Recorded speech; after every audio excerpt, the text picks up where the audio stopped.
ಶಾಂತಿ ಶಾಂತಿ. ಶ್ರೀಕೃಷ್ಣ ಸರ್ವೋನಿನ ಸೇವೆಯಾಗಲಿ ಸ್ವಾಮಿ. ಎಲ್ಲ ಆಧ್ಯಾತ್ಮ ಬಂಧುಗಳಿಗೂ ನಮಸ್ಕಾರ ಮತ್ತು ಶ್ರೀ ಚಿಕ್ಕಲಿಂಗೇಶ್ವರ ಸ್ವಾಮಿ ದೇವಸ್ಥಾನದ ಜ್ಞಾನಯಜ್ಞ ಶಾಲೆಗೆ ಸ್ವಾಗತ. ಧ್ವನಿ ಗುರುದೇವದಾಗಿರಲಿ, ವಿಚಾರ ಪರಮಾತ್ಮನದಾಗಿರಲಿ, ಹಾಗೂ ಇದು ನನ್ನದಲ್ಲದ ಕರ್ಮವಾಗಲಿ. ಶ್ರೀಮದ್ ಭಾಗವತ ಮಹಾಪುರಾಣ ಪ್ರಥಮ ಸ್ಕಂದ 9ನೇ ಚಾಪ್ಟರ್ನಲ್ಲಿ ಬರುತ್ತೆ. ಭೀಷ್ಮ ಸ್ತುತಿ ಅಂತ ಹೇಳಿ ಮೊದಲಿಗೆ ಮಂಗಳಾಚರಣೆ. ಜನ್ಮಾದ್ಯಸ್ಯ ಯತೋನ್ಮಯಾದಿತರತಃ ಚಾರ್ತೇಷ್ವಭಿಘ್ನಸ್ವರಾಟ್ ತೇನೇ ಬ್ರಹ್ಮಹೃದಾಯ ಆದಿಕವಯೇ ಮುಹ್ಯಂತಿ ಯಸ್ಸೂರಯಃ ತೇಜೋ ವಾರಿಮೃದಾಂ ಯಥಾ ವಿನಿಮಯಃ ಯತ್ರ ತ್ರಿಸರ್ಗೋ ಮೃಷಾ ಧಾಮ್ನಾ ಸ್ವೇನ ಸದಾ ನಿರಸ್ತಕುಹಕಂ ಸತ್ಯಂ ಪರಂ ಧೀಮಹಿ. ನಾರಾಯಣಂ ನಮಸ್ಕೃತ್ಯ ನರಂ ಚೈವ ನರೋತ್ತಮಂ ದೇವೀಂ ಸರಸ್ವತೀಂ ವ್ಯಾಸಂ ತತೋ ಜಯಮುದೀರಯೇತ್ ತತೋ ಜಯಮುದೀರಯೇತ್.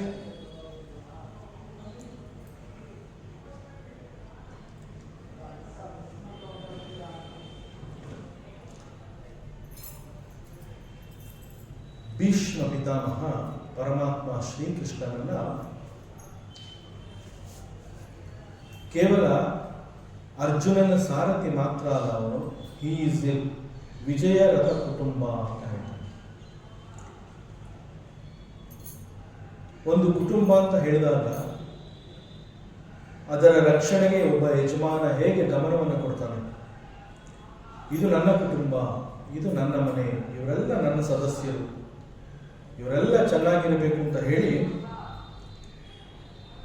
ಅವರುಗಳಿಗಾಗಿ ಶ್ರಮಿಸುವಂತಹದ್ದು. ಯಾವುದೇ ಕಾರಣ ಬಂದರೂ ನಾನು ಅವರ ಕೈ ಬಿಡೋದಿಲ್ಲ. ಹೇಗೆ ಒಂದು ಮನೆಯಲ್ಲಿ ಒಬ್ಬ ಯಜಮಾನ ಅವನನ್ನು ಮುಖ್ಯಸ್ಥ ಅಂತ ಹೇಳಿರೋದ್ರಿಂದ ಹೇಗೆ ಅವನ ಜವಾಬ್ದಾರಿಯನ್ನು ತಗೋತಾನೆ, ಆ ರೀತಿಯಲ್ಲಿ ಪರಮಾತ್ಮ ಶ್ರೀಕೃಷ್ಣ ದಿ ಸರೆಂಡರ್ಡ್ ಡಿವೋಟಿ ಅರ್ಜುನನ ಸಂಪೂರ್ಣ ರಕ್ಷಣೆಯನ್ನ ಪರಮಾತ್ಮ ಶ್ರೀಕೃಷ್ಣ ಹೊಂದಿರ್ತಾನೆ. ಯುದ್ಧದಲ್ಲಿ ಅರ್ಜುನನ ರಥದಲ್ಲಿ ಸಾರಥಿಯಾಗಿ ಬಂದಿರ್ತಾನೆ. ಸಾರಥಿಯಾಗಿ ಬಂದಂತಹ ಪರಮಾತ್ಮ ಶ್ರೀಕೃಷ್ಣ ಹೆಜ್ಜೆ ಹೆಜ್ಜೆಗೂ ಅನೇಕ ಸಂದರ್ಭಗಳಲ್ಲಿ ಅರ್ಜುನನನ್ನ ರಕ್ಷಣೆ ಮಾಡ್ತಾ ಬಂದಿದ್ದಾನೆ. ಹಾಗಾಗಿ ಭೀಷ್ಮ ಪಿತಾಮಹ ಪರಮಾತ್ಮನನ್ನ ಸ್ತುತಿ ಮಾಡಬೇಕಾದ್ರೆ ಶ್ರೀಕೃಷ್ಣನನ್ನ ವಿಜಯ ರಥ ಕುಟುಂಬ, ಯಜಮಾನ ಅಂತ ಹೇಳ್ತಾರೆ. ಸೊ ಇಲ್ಲಿ ಪರಮಾತ್ಮ ಶ್ರೀಕೃಷ್ಣ ಯಜಮಾನನಾಗಿ ಇದ್ದಾನೆ. ಸೊ ಅವನು ಯಜಮಾನ ಅಂತ ಅಂದಮೇಲೆ it is his dharma, he has to give protection to Arjuna.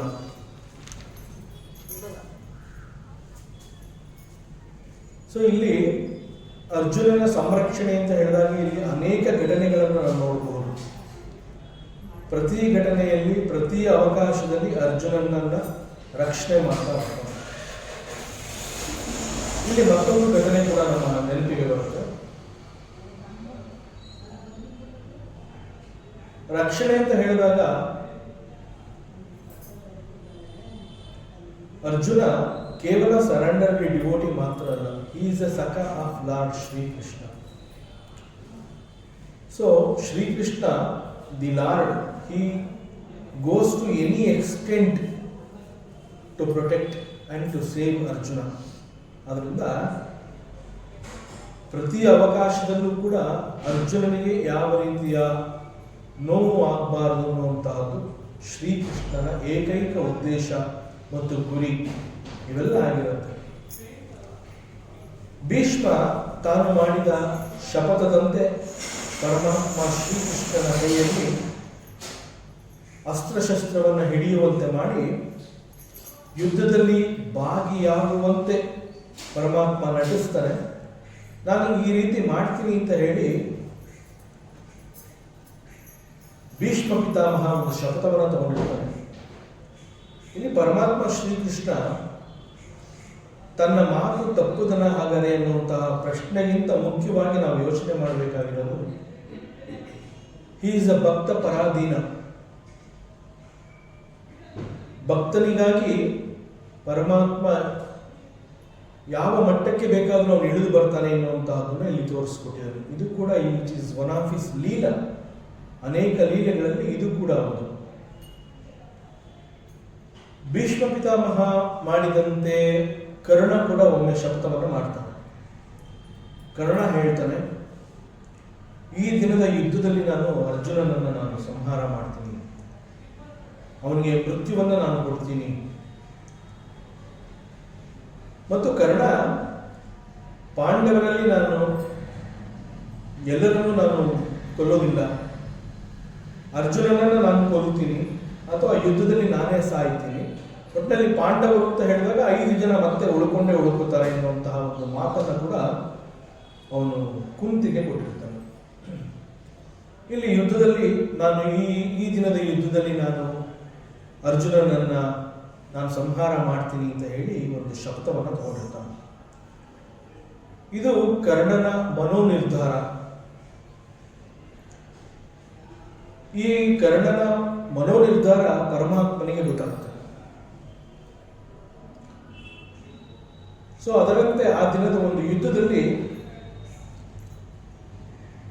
ಅರ್ಜುನನ ಮೇಲೆ ಪ್ರಯೋಗ ಮಾಡಬೇಕು ಅಂತ ಹೇಳಿ ಒಂದು ವಿಶೇಷವಾದ ಬಾಣವನ್ನು ತಂದಿಟ್ಕೊಂಡಿರ್ತಾನೆ, ಸ್ಪೆಷಲ್ ಆರೋ.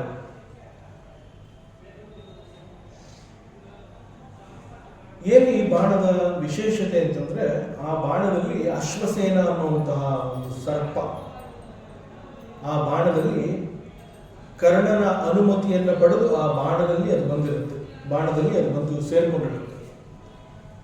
ವಿಷಸರ್ಪ ಅದು. ಕರ್ಣ ಪ್ರಯೋಗ ಮಾಡುವಂತಹ ಆ ಬಾಣದಲ್ಲಿ ಈ ಅಶ್ವಸೇನ ಅನ್ನುವಂತಹ ಸರ್ಪ ತನ್ನ ಗುರಿಯನ್ನು ಮುಟ್ಟಿ ಅಲ್ಲಿ ವಿಷ ಪ್ರಯೋಗ ಮಾಡಿ ಹಿಂತಿರುಗಿ ಬರ್ತೀನಿ ಅಂತ ಹೇಳಿ ಕರ್ಣನಿಗೆ ಮಾತು ಕೊಟ್ಟು ಆ ಬಾಣವನ್ನು ಸೇರ್ಕೊಂಡಿರುತ್ತೆ.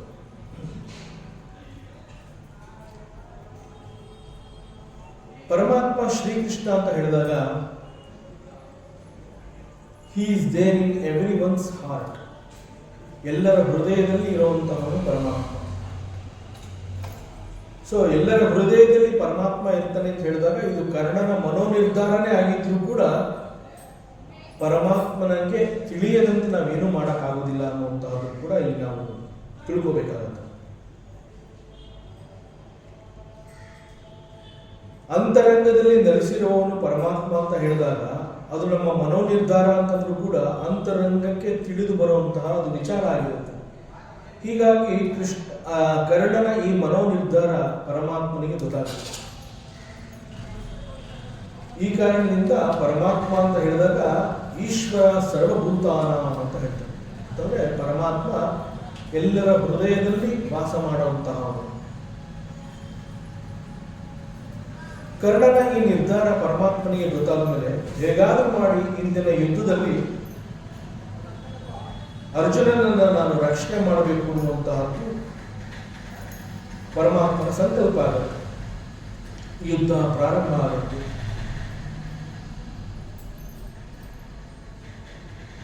ಅರ್ಜುನನಂತೆ ಕರ್ಣ ಕೂಡ ಸಮರ್ಥ.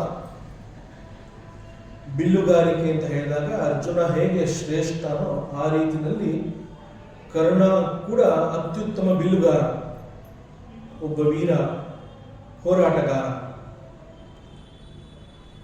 ಸೊ ಯುದ್ಧ ಪ್ರಾರಂಭ ಆದಾಗ ಇಬ್ರು ಗ್ರೇಟ್ ವಾರಿಯರ್ಸ್, ಬೋತ್ ಅರ್ಜುನ ಮತ್ತು ಕೃಷ್ಣ, ಅವರಿಬ್ಬರ ಮಧ್ಯದಲ್ಲಿ ಕಾದಾಟ ಪ್ರಾರಂಭ ಆಗುತ್ತೆ. ಕರ್ಣನ ರಥದಲ್ಲಿ ಶಲ್ಯ ಸಾರಥಿಯಾಗಿ ಬಂದಿರ್ತಾನೆ. ಯುದ್ಧವನ್ನ ಮುಕ್ತಾಯ ಮಾಡಬೇಕು ಅಂತ ಹೇಳಿ ಕರ್ಣ ತಾನು ಸಂಕಲ್ಪಿಸಿದಂತೆ ಆ ಒಂದು ವಿಶೇಷವಾದ ಬಾಣವನ್ನ ಬತ್ತಳಿಕೆಯಿಂದ ಹೊರಗಡೆ ತೆಗೆದು ಅರ್ಜುನನ ಮೇಲೆ ಪ್ರಯೋಗ ಮಾಡಬೇಕು ಅಂತ ಹೇಳಿ ಗುರಿ ಇಡ್ತಾ ಇದ್ದಂತಹ ಸಂದರ್ಭದಲ್ಲಿ ಶಲ್ಯ ಕರ್ಣನಿಗೆ ಒಂದು ಕಿವಿ ಮಾತು ಹೇಳ್ತಾನೆ, ಎಚ್ಚರಿಕೆಯ ಮಾತನ್ನು ಹೇಳ್ತಾನೆ. ಕರ್ಣನ ಅಹಂಕಾರ ಎಷ್ಟಿರುತ್ತೆ ಅಂತಂದ್ರೆ, ಶಲ್ಯ ಒಬ್ಬ ರಾಜನೇ ಆಗಿದ್ರು ಕೂಡ, ಕ್ಷತ್ರಿಯನೇ ಆಗಿದ್ರು ಕೂಡ, ಈ ಕ್ಷಣದಲ್ಲಿ ಅವನು ನನ್ನ ರಥದ ಸಾರಥಿ, ನಾನು ಹೇಳಿದಂತೆ ಅವನ ರಥವನ್ನು ಓಡಿಸಬೇಕು, ಅರ್ಥಾತ್ ನನ್ನ ಮಾತನ್ನ ಅವನು ಕೇಳಬೇಕು. ಸೊ ಇಲ್ಲಿ ಶಲ್ಯ ಎಚ್ಚರಿಕೆಯ ಮಾತನ್ನು ಕೊಡಕ್ಕೆ ಬಂದಾಗ ಕರ್ಣ ಹೇಳ್ತಾನೆ, ನೀನು ಕೇವಲ ರಥವನ್ನು ಓಡಿಸುವ ಕೆಲಸವನ್ನು ಮಾತ್ರ ಮಾಡಬೇಕು, ನೀನು ನನಗೆ ಬುದ್ಧಿ ಹೇಳೋದಕ್ಕೆ ಬರಬೇಡ. ಅರ್ಜುನನ ಜೊತೆ ಯುದ್ಧ ಮಾಡ್ತಾ ಇರುವಂತಹದ್ದು ನಾನು, ನೀನಲ್ಲ. ನೀನು ಕೇವಲ ರಥವನ್ನು ಓಡಿಸ್ತಾ ಇದೆಯಾ, ನೀನು ಅಷ್ಟು ಕೆಲಸವನ್ನು ಮಾಡು. ಶಲ್ಯ ಏನ್ ಹೇಳ್ತಾನೆ ಅಂತಂದ್ರೆ,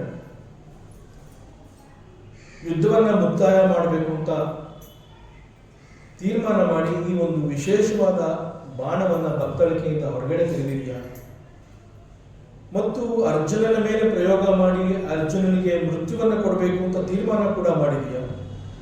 ನಿನ್ನ ಗುರಿ ತಪ್ಪಬಾರದು ಅಂತಂದ್ರೆ ಬಾಣವನ್ನ ಅರ್ಜುನನ ಎದೆಗೆ ಗುರಿ ಇಟ್ಟು ಬಾಣವನ್ನ ಪ್ರಯೋಗ ಮಾಡು. ಶಲ್ಯ ಈ ಮಾತು ಹೇಳಿದ ತಕ್ಷಣ ಅಹಂಕಾರಿ ಕರ್ಣ ಹೇಳ್ತಾನೆ, ನಿನ್ನ ಮಾತು ನಾನು ಕೇಳೋದಿಲ್ಲ. ಯುದ್ಧದಲ್ಲಿ ಅರ್ಜುನನ ಸಂಹಾರ ಆಗೋದಂತೂ ಶತಸಿದ್ಧ, ಮತ್ತು ನಾನು ಪ್ರಯೋಗ ಮಾಡುವಂತಹ ಈ ಬಾಣ ಅರ್ಜುನನ ಕತ್ತನ್ನ ಕತ್ತರಿಸಿ ಆ ಕತ್ತು ಯುದ್ಧ ಭೂಮಿಯಲ್ಲಿ ಕೆಳಗಡೆ ಬೀಳುವಂತಹದ್ದನ್ನ ನಾನು ನೋಡ್ಬೇಕು. ಅದರಿಂದ ನೀ ಹೇಳಿದಂಗೆ ನಾನು ಎದೆಗೆ ಗುರಿ ಇಡೋದಿಲ್ಲ. ನಿನ್ ಪಾಡಿಗೆ ನೀನು ರಥ ಓಡಿಸು, ಮಿಕ್ಕಿದ್ದು ನಾನು ನೋಡ್ಕೋತೀನಿ. ಈ ರೀತಿ ಮಾತನಾಡ್ತಾನೆ ಪರಮಾತ್ಮ. ಶ್ರೀಕೃಷ್ಣ ಈ ಒಂದು ಅವಕಾಶವನ್ನು ಉಪಯೋಗಿಸಿಕೊಂಡು ತಾನು ಕುಳಿತಲ್ಲಿಂದಲೇ ಬಹಳ ಬಲಪ್ರಯೋಗದಿಂದ ತನ್ನ ಬಲಗಾಲಿನ ಹೆಬ್ಬೆರಳನ್ನ ರಥಕ್ಕೆ ಬಹಳ ಜೋರಾಗಿ ಅದುಮಿ ಒತ್ತುತ್ತಾನೆ. ಅರ್ಜುನನ ರಥ ಸುಮಾರು 1.5 ಅಡಿಯಷ್ಟು ಭೂಮಿಯ ಕೆಳಗಡೆ ಹೋಗುತ್ತೆ. ಕರ್ಣ ಪ್ರಯೋಗ ಮಾಡಿದಂತಹ ಬಾಣ ಅರ್ಜುನನ ಕಿರೀಟವನ್ನು ಹಾರಿಸುತ್ತೆ. ಬಹುಶಃ ಶಲ್ಯ ಹೇಳಿದಂತೆ ಎದೆಗೆ ಗುರಿ ಇಟ್ಟಿದ್ರೆ ಅಟ್ಲೀಸ್ಟ್ ಕತ್ತಿಗಾರ ಬಿದ್ದಿರೋದು.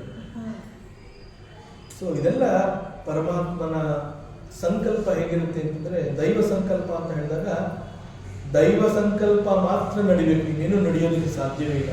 ನಾವು 108 ಪ್ಲಾನ್ಗಳನ್ನ ಮಾಡಿದ್ವಿ, ಅದು ಹೀಗಾಗಬೇಕಾಗಿತ್ತು, ಹಾಗಾಗಬೇಕಾಗಿತ್ತು. ನಾವು 108 ಯೋಜನೆಗಳನ್ನ ಹಾಕೊಂಡು ಬಂದರೂ ಕೂಡ ಅದು ನಮ್ಮಿಷ್ಟದಂತೆ ನಡೆಯೋದಿಲ್ಲ. ಭಗವಂತನ ಸಂಕಲ್ಪ ಇರುತ್ತೆ. ಆ ಸಂಕಲ್ಪದ ಪ್ರಕಾರ ನನಗೆ ಅದು ತೊಂದರೆ ಆಗಬಹುದು, ಬಟ್ ಅದು ಓವರ್ ಆಲ್ ಲೋಕಕ್ಕೆ ಒಳ್ಳೆಯದಾಗತ್ತೆ, 4 ಜನಕ್ಕೆ ಅನುಕೂಲ ಆಗತ್ತೆ ಅನ್ನೋದಾದರೆ ಪರಮಾತ್ಮನ ಸಂಕಲ್ಪದ ಪ್ರಕಾರ ನನಗೆ ತೊಂದರೆ ಆದರೂ ಕೂಡ ಚಿಂತೆ ಇಲ್ಲ, ಅದು ಲೋಕಕ್ಕೆ ಉದ್ಧಾರ. ಇದು ದೈವ ಸಂಕಲ್ಪ. ಈ ರೀತಿಯಲ್ಲಿ ಶ್ರೀಕೃಷ್ಣ ರಥವನ್ನ ತನ್ನ ಹೆಬ್ಬೆರಳಿನಿಂದ ಜೋರಾಗಿ ಅದುಮಿದಾಗ, ಅರ್ಜುನನ ರಥ ಕೆಳಗಿಳಿದಾಗ ಬಾಣ, ಕರ್ಣನ ಬಾಣ ಅರ್ಜುನನ ಕಿರೀಟವನ್ನು ಹಾರಿಸಿಕೊಂಡು ಹೋಗುತ್ತೆ. So Arjuna is once again save. This is called ವಿಜಯ ರಥ ಕುಟುಂಬ. ದಿಸ್ ಈಸ್ ಹೌ ಕೃಷ್ಣ ಪ್ರತಿ ಕ್ಷಣ ಪ್ರತಿ ಸಂದರ್ಭವನ್ನ ಉಪಯೋಗಿಸಿಕೊಂಡು ಅರ್ಜುನನಿಗೆ ವಿಜಯವನ್ನು ಒದಗಿಸ್ತಾ ಇರ್ತಾನೆ. ಮತ್ತು ಇಲ್ಲಿ ಸಂಕಲ್ಪ ಇವತ್ತು ಕೈ ತಪ್ಪು ಹೋಗಿರಬಹುದು ಕರ್ಣನದು, ಮತ್ತೆ ಅವನು ಪ್ರಯತ್ನ ಪಡಬಹುದು ಅಂತ ಹೇಳಿ ಮುಂದೆ ಈ ಕರ್ಣ ಮತ್ತು ಅರ್ಜುನನ ಯುದ್ಧದಲ್ಲಿ ಪರಮಾತ್ಮನೇ ಒಂದು ಮುಕ್ತಾಯವನ್ನು ಹಾಡ್ತಾನೆ. ಸಾಮಾನ್ಯವಾಗಿ ಹೇಳಬೇಕು ಅಂತಂದ್ರೆ, ಕರ್ಣನಿಗೆ ಪರಶುರಾಮನಿಂದ ಒಂದು ಶಾಪ ಬಂದಿರುತ್ತೆ, ಶಾಪ ತಗಲಿರುತ್ತೆ. ಅದು ಸಾಮಾನ್ಯವಾಗಿ ನಾವು ಓದ್ಬೇಕಾದ್ರೆ ಅಥವಾ ಕೇಳಿಸ್ಕೋಬೇಕಾದ್ರೆ ಪರಶುರಾಮನ ಶಾಪ ಅಂತಲೇ ಆ ಪದವನ್ನೇ ಉಪಯೋಗಿಸಿ ನಾವು ಓದಿರ್ತೀವಿ ಅಥವಾ ಕೇಳಿರ್ತೀವಿ. ಅಂದ್ರೆ ಅದು ಶಾಪ ಅನ್ನೋದಕ್ಕಿಂತ ಹೆಚ್ಚಾಗಿ ಪರಶುರಾಮ ಏನ್ ಹೇಳ್ತಾನೆ, ಸೂಕ್ತ ಸಮಯದಲ್ಲಿ ನನ್ನಿಂದ ಕಲಿತಂತಹ ವಿದ್ಯೆ ನಿನಗೆ ಉಪಯೋಗವಾಗದಿರಲಿ ಅಂತ ಹೇಳಿ ಸ್ವತಃ ಪರಶುರಾಮ ಕರ್ಣನಿಗೆ ಒಂದು ಮಾತು ಹೇಳಿರ್ತಾನೆ. ಇದು ಪರಶುರಾಮನೇ ಕರ್ಣನಿಗೆ ಒಂದು ಶಾಪವನ್ನು ಕೊಟ್ಟ ಅನ್ನೋ ರೀತಿಯಲ್ಲಿ ಪ್ರಚಲಿತವಾಗಿದೆ. ಆದರೆ ಪ್ರಕೃತಿ ಅಂತ ಹೇಳಿದಾಗ, ಪ್ರಕೃತಿ ಅಂತಂದ್ರೆ it is nothing but the ದೈವ ನಿಯಮ. ಪ್ರಕೃತಿ ನಿಯಮ, ದೈವ ನಿಯಮ ಇವೆಲ್ಲ ಒಂದೇ ರೀತಿಯಲ್ಲಿ ವರ್ಕ್ ಆಗುತ್ತೆ. ಈ ಪ್ರಕಾರ ಪ್ರಕೃತಿನಲ್ಲಿ ಒಂದು ನಿಯಮ ಇದೆ. ಅದೇನು ಅಂತಂದ್ರೆ, ಅನೀತಿಯಿಂದ ಕಲಿತಂತಹ ಯಾವುದೇ ವಿದ್ಯೆ ಆಗಿರಲಿ ಅದು ಸಫಲವಾಗುವುದಿಲ್ಲ. ಆ ವಿದ್ಯೆಯಲ್ಲಿ ಪರಿಣಿತಿಯನ್ನು ಕೂಡ ಹೊಂದಿರಬಹುದು, ಆದರೆ ಅದು ಅನೀತಿಯಿಂದ ಕಲಿತಂತಹ ವಿದ್ಯೆ ಆದರೆ ಅದು ಸಫಲವಾಗುವುದಿಲ್ಲ. ಇದು ಪ್ರಕೃತಿ ನಿಯಮ, ಜಗದ ನಿಯಮ, ದೈವ ನಿಯಮ. ಸೊ ದೈವ ನಿಯಮ ಅಥವಾ ಪ್ರಕೃತಿ ನಿಯಮವೇ ಈ ರೀತಿ ಇದೆ ಅಂತಂದಾಗ ಪರಶುರಾಮ ಏನು ಹೇಳಬೇಕಾಗಿರಲಿಲ್ಲ. ನನ್ನಿಂದ ಕಲಿತಂತಹ ವಿದ್ಯೆ ಸೂಕ್ತ ಸಮಯದಲ್ಲಿ ನಿನ್ನ ಸಹಾಯಕ್ಕೆ ಬರೋದಿಲ್ಲ ಅಂತ, ಬಾರದಿರಲಿ ಅಂತ ಪರಶುರಾಮ ಏನು ಹೇಳಬೇಕಾಗಿರಲಿಲ್ಲ. ಪರಶುರಾಮ ಹೇಳದೆ ಹೋಗಿದ್ರು ಕೂಡ ಪರಶುರಾಮನಿಂದ ಕಲಿತಂತಹ ವಿದ್ಯೆ, ಯುದ್ಧ ವಿದ್ಯೆ, ಇದು ಅನೀತಿ ಮಾರ್ಗದಿಂದ ಕಲಿತಿದ್ದಾನೆ ಕರ್ಣ. ಹಾಗಾಗಿ ಅದು ಸಫಲವಾಗುವುದಿಲ್ಲ. ಆದರೆ ಮಾತುಗಳು ಶಬ್ದರೂಪವಾಗಿ ಪರಶುರಾಮನ ಬಾಯಿಂದ ಬಂದಿದೆ. ಪರಶುರಾಮ ಹೇಳದೆ ಹೋಗಿದ್ದಿದ್ರು ಕೂಡ ಕರ್ಣನಿಗೆ ಈ ರೀತಿಯಲ್ಲೇ ಆಗ್ತಾ ಇತ್ತು. ಸೊ ಅನೀತಿಯಿಂದ ಕಲಿತಂತಹ ವಿದ್ಯೆ ಸಫಲವಾಗುವುದಿಲ್ಲ. ಇಲ್ಲೇ ಆದಿತ್ತು ಅದೇ. So it is not the ಶಾಪ of Parashurama, it is a ದೈವ ನಿಯಮ. ಸಂಕಲ್ಪನೆ ಆ ರೀತಿ ಆಗಿರುತ್ತೆ. ಸೊ ಪರಮಾತ್ಮ ಶ್ರೀಕೃಷ್ಣ ಈ ಒಂದು ವಿಚಾರವನ್ನು ಯುದ್ಧ ಭೂಮಿಯಲ್ಲಿ ಕರ್ಣನಿಗೆ ವಿವರಿಸ್ತಾನೆ. ಅವನು ಕೇಳ್ತಾನೆ, ಹೇ ಪರಶುರಾಮ, ಹೇ ಗುರು, ಎಷ್ಟು ಆಸಕ್ತಿಯಿಂದ, ಎಷ್ಟು ಶ್ರದ್ಧೆಯಿಂದ ನಿನ್ನ ಸೇವೆ ಮಾಡಿ ನಾನು ವಿದ್ಯೆಯನ್ನು ಕಲಿತೆ. ಈ ಒಂದು ಕ್ಷಣದಲ್ಲಿ ನನಗೆ ನಿನ್ನಿಂದ ಕಲಿತಂತಹ ಆ ವಿದ್ಯೆ ನನ್ನ ಉಪಯೋಗಕ್ಕೆ ಬರ್ತಾ ಇಲ್ಲ. ಬಾಣ ಪ್ರಯೋಗ ಮಾಡುವಾಗ ಮಂತ್ರವನ್ನ ಅಭಿನಂದಿಸಬೇಕು ಅಂತಂದ್ರೆ ಆ ಮಂತ್ರಗಳು ನನಗೆ ನೆನಪಿಗೆ ಬರ್ತಾ ಇಲ್ಲ. ಯಾಕೆ ಹೀಗೆ ಆಯಿತು ಅಂತ ಬೇಚಾಡ್ಕೋತಾ ಇರ್ತಾನೆ ಯುದ್ಧ ಭೂಮಿನಲ್ಲಿ. ಆಗ ಪರಮಾತ್ಮ ಶ್ರೀಕೃಷ್ಣ ಬಂದು ಅವನಿಗೆ ಕೆಲವು ಸತ್ಯವನ್ನು ತಿಳಿಸ್ತಾನೆ. ಶ್ರೀಕೃಷ್ಣ ಹೇಳ್ತಾನೆ, ವಿದ್ಯೆಯ ಮಹತ್ವವನ್ನು ನೀನು ತಿಳ್ಕೊಳ್ಳದೆ ಹೋಗಿದ್ರೆ ಅದನ್ನು ಒಲಿಸಿಕೊಳ್ಳುವಂತಹ ಪ್ರಯತ್ನ ನೀನು ಮಾಡಲೇಬಾರ್ದಾಗಿತ್ತು ಅಂತ ಹೇಳ್ತಾನೆ. ದಟ್ ಮೀನ್ಸ್ ನೀನು ವಿದ್ಯೆ ಕಲಿಬೇಕು ಅನ್ನುವಂತಹ ಆಸಕ್ತಿ ನಿನ್ನಲ್ಲಿ ಇತ್ತು, ಆದರೆ ಆ ವಿದ್ಯೆಯ ಮಹತ್ವ, ದ ಇಂಪಾರ್ಟೆನ್ಸ್ ಅಂತ ನಾವೇನು ಹೇಳ್ತೀವಿ, ಆ ಇಂಪಾರ್ಟೆನ್ಸ್, ಈ ವಿದ್ಯೆಯನ್ನು ಯಾಕೆ ಉಪಯೋಗಿಸ್ಕೋಬೇಕು, ಹೇಗೆ ಉಪಯೋಗಿಸ್ಕೋಬೇಕು, ಈ ವಿದ್ಯೆಯನ್ನು ಎಲ್ಲಿ ಸಂಪನ್ನವಾಗುವಂತೆ ನಾನು ಮಾಡಬೇಕು ಅನ್ನುವಂತಹ ಅದರ ಮಹತ್ವವೇ ನಿನಗೆ ಗೊತ್ತಿಲ್ಲ. ಆದರೂ ಕೂಡ ನೀನು ಬಲವಂತದಿಂದ, ಅನೀತಿ ಮಾರ್ಗದಿಂದ ಪರಶುರಾಮನಲ್ಲಿ ಈ ವಿದ್ಯೆಯನ್ನು ಕಲಿತಿದ್ಯಾ. ಸೊ ವಿದ್ಯೆಯ ಮಹತ್ವವೇ ನಿನಗೆ ಗೊತ್ತಿಲ್ಲ, ಆದರೂ ಕೂಡ ನೀನು ವಿದ್ಯೆಯಲ್ಲಿ ಪರಿಣಿತಿಯನ್ನು ಸಾಧಿಸಿದೆಯಾ, ಅದೀಗ ನಿನಗೆ ಉಪಯೋಗಕ್ಕೆ ಬರ್ತಾ ಇಲ್ಲ. ಹಾಗೂ ಒಂದು ವೇಳೆ ಬಲವಂತದಿಂದ ವಿದ್ಯೆಯನ್ನ ಪಡೆದುಕೊಂಡ್ರೆ ಆ ವಿದ್ಯೆಯನ್ನ ನೀನು ಲೋಕಾರ್ಪಣೆ ಮಾಡಬೇಕಾಗಿತ್ತು. ದಟ್ ಮೀನ್ಸ್ ನಿಸ್ವಾರ್ಥವಾಗಿ ಆ ಒಂದು ವಿದ್ಯೆಯನ್ನು ಉಪಯೋಗಿಸ್ಕೋಬೇಕಾಗಿತ್ತು. ಕಲಿತಿದ್ದು ಒಳ್ಳೆ ಮಾರ್ಗದಿಂದ ಅಲ್ಲ, ಆದರೂ ಕೂಡ ನೀನು ಅದರಲ್ಲಿ ಪರಿಣಿತಿಯನ್ನ ಸಾಧಿಸಿದೆಯಾ. ನೀನು ಕಲಿತಂತಹ ವಿದ್ಯೆ ನೀನು ಲೋಕಕ್ಕೆ ಅರ್ಪಣೆ ಮಾಡಿದ್ರೆ ಆಗ ಕೂಡ ಅದು ಸಫಲವಾಗ್ತಾ ಇತ್ತು. ನೀನು ಆ ರೀತಿ ಕೂಡ ಮಾಡಲಿಲ್ಲ. ನೀನು ಕಲಿತಂತಹ ವಿದ್ಯೆ ಕೇವಲ ನಿನ್ನ ಪ್ರತಿಷ್ಠೆಯನ್ನ ಹೆಚ್ಚು ಮಾಡಿಕೊಳ್ಳೋದಕ್ಕಾಗಿ ಕೋಪ, ದ್ವೇಷ, ಅಸೂಯೆ ಇವುಗಳನ್ನ ಮೂಲವಾಗಿ ಮನಸ್ಸಿನಲ್ಲಿ ಇಟ್ಕೊಂಡು ನೀನು ಪರಶುರಾಮರ ಬಳಿ ಯುದ್ಧ ವಿದ್ಯೆಯನ್ನ ಕಲಿತಿದ್ಯಾ. ಪ್ರಾರಂಭದಿಂದಲೇ ನಿನಗೆ ಅರ್ಜುನನ ಮೇಲೆ ಅಸೂಯೆ ಇತ್ತು. ಒಂದಲ್ಲ ಒಂದು ದಿನ ಇಡೀ ವಿಶ್ವದಲ್ಲಿ ಅರ್ಜುನನಿಗಿಂತ ಶ್ರೇಷ್ಠ ಮಟ್ಟದ ಬಿಲ್ಲುಗಾರನಾಗಿ ನಾನು ಮತ್ತೆ ಇಲ್ಲಿಗೆ ಬರ್ತೀನಿ ಅಂತ ಹೇಳಿ ನೀನು ಅವತ್ತು ಹೋಗಿದ್ದು. ಸೊ ಅಂದಿನ ದಿನಗಳಿಂದಲೇ ನಿನಗೆ ಅಸೂಯೆ ಎನ್ನುವಂತಹದ್ದು ನಿನ್ನಲ್ಲಿ ಜಾಗೃತವಾಗಿ ಹೆಡೆ ಆಡ್ತಾ ಇತ್ತು. ಆದರೆ ಯಾವತ್ತೂ ಕೂಡ ನಾನು ವಿದ್ಯೆಯನ್ನು ಕಲಿತು ಅದನ್ನು ಲೋಕಕ್ಕೆ ಕೊಡ್ತೀನಿ, ಐ ಆಮ್ ಗೋಯಿಂಗ್ ಟು, ಇದನ್ನು ನಾನು ಸಮರ್ಪಣೆ ಮಾಡ್ತೀನಿ ಅನ್ನೋ ಭಾವ ನಿನ್ನಲ್ಲಿ ಯಾವತ್ತೂ ಬರಲೇ ಇಲ್ಲ. ಸೊ ನೀನು ಕಲಿತಂತಹ ವಿದ್ಯೆ ಕೇವಲ ನಿನ್ನ ಪ್ರತಿಷ್ಠೆಯನ್ನು ಹೆಚ್ಚು ಮಾಡ್ಕೋಬೇಕು ಅನ್ನುವ ರೀತಿಯಿಂದಲೇ ನೀನು ಆ ವಿದ್ಯೆಯನ್ನು ಕಲಿತಿದ್ದೀ. ಆದ್ರಿಂದ ಅದು ನಿನ್ನ ಉಪಯೋಗಕ್ಕೆ ಬರ್ತಾ ಇಲ್ಲ.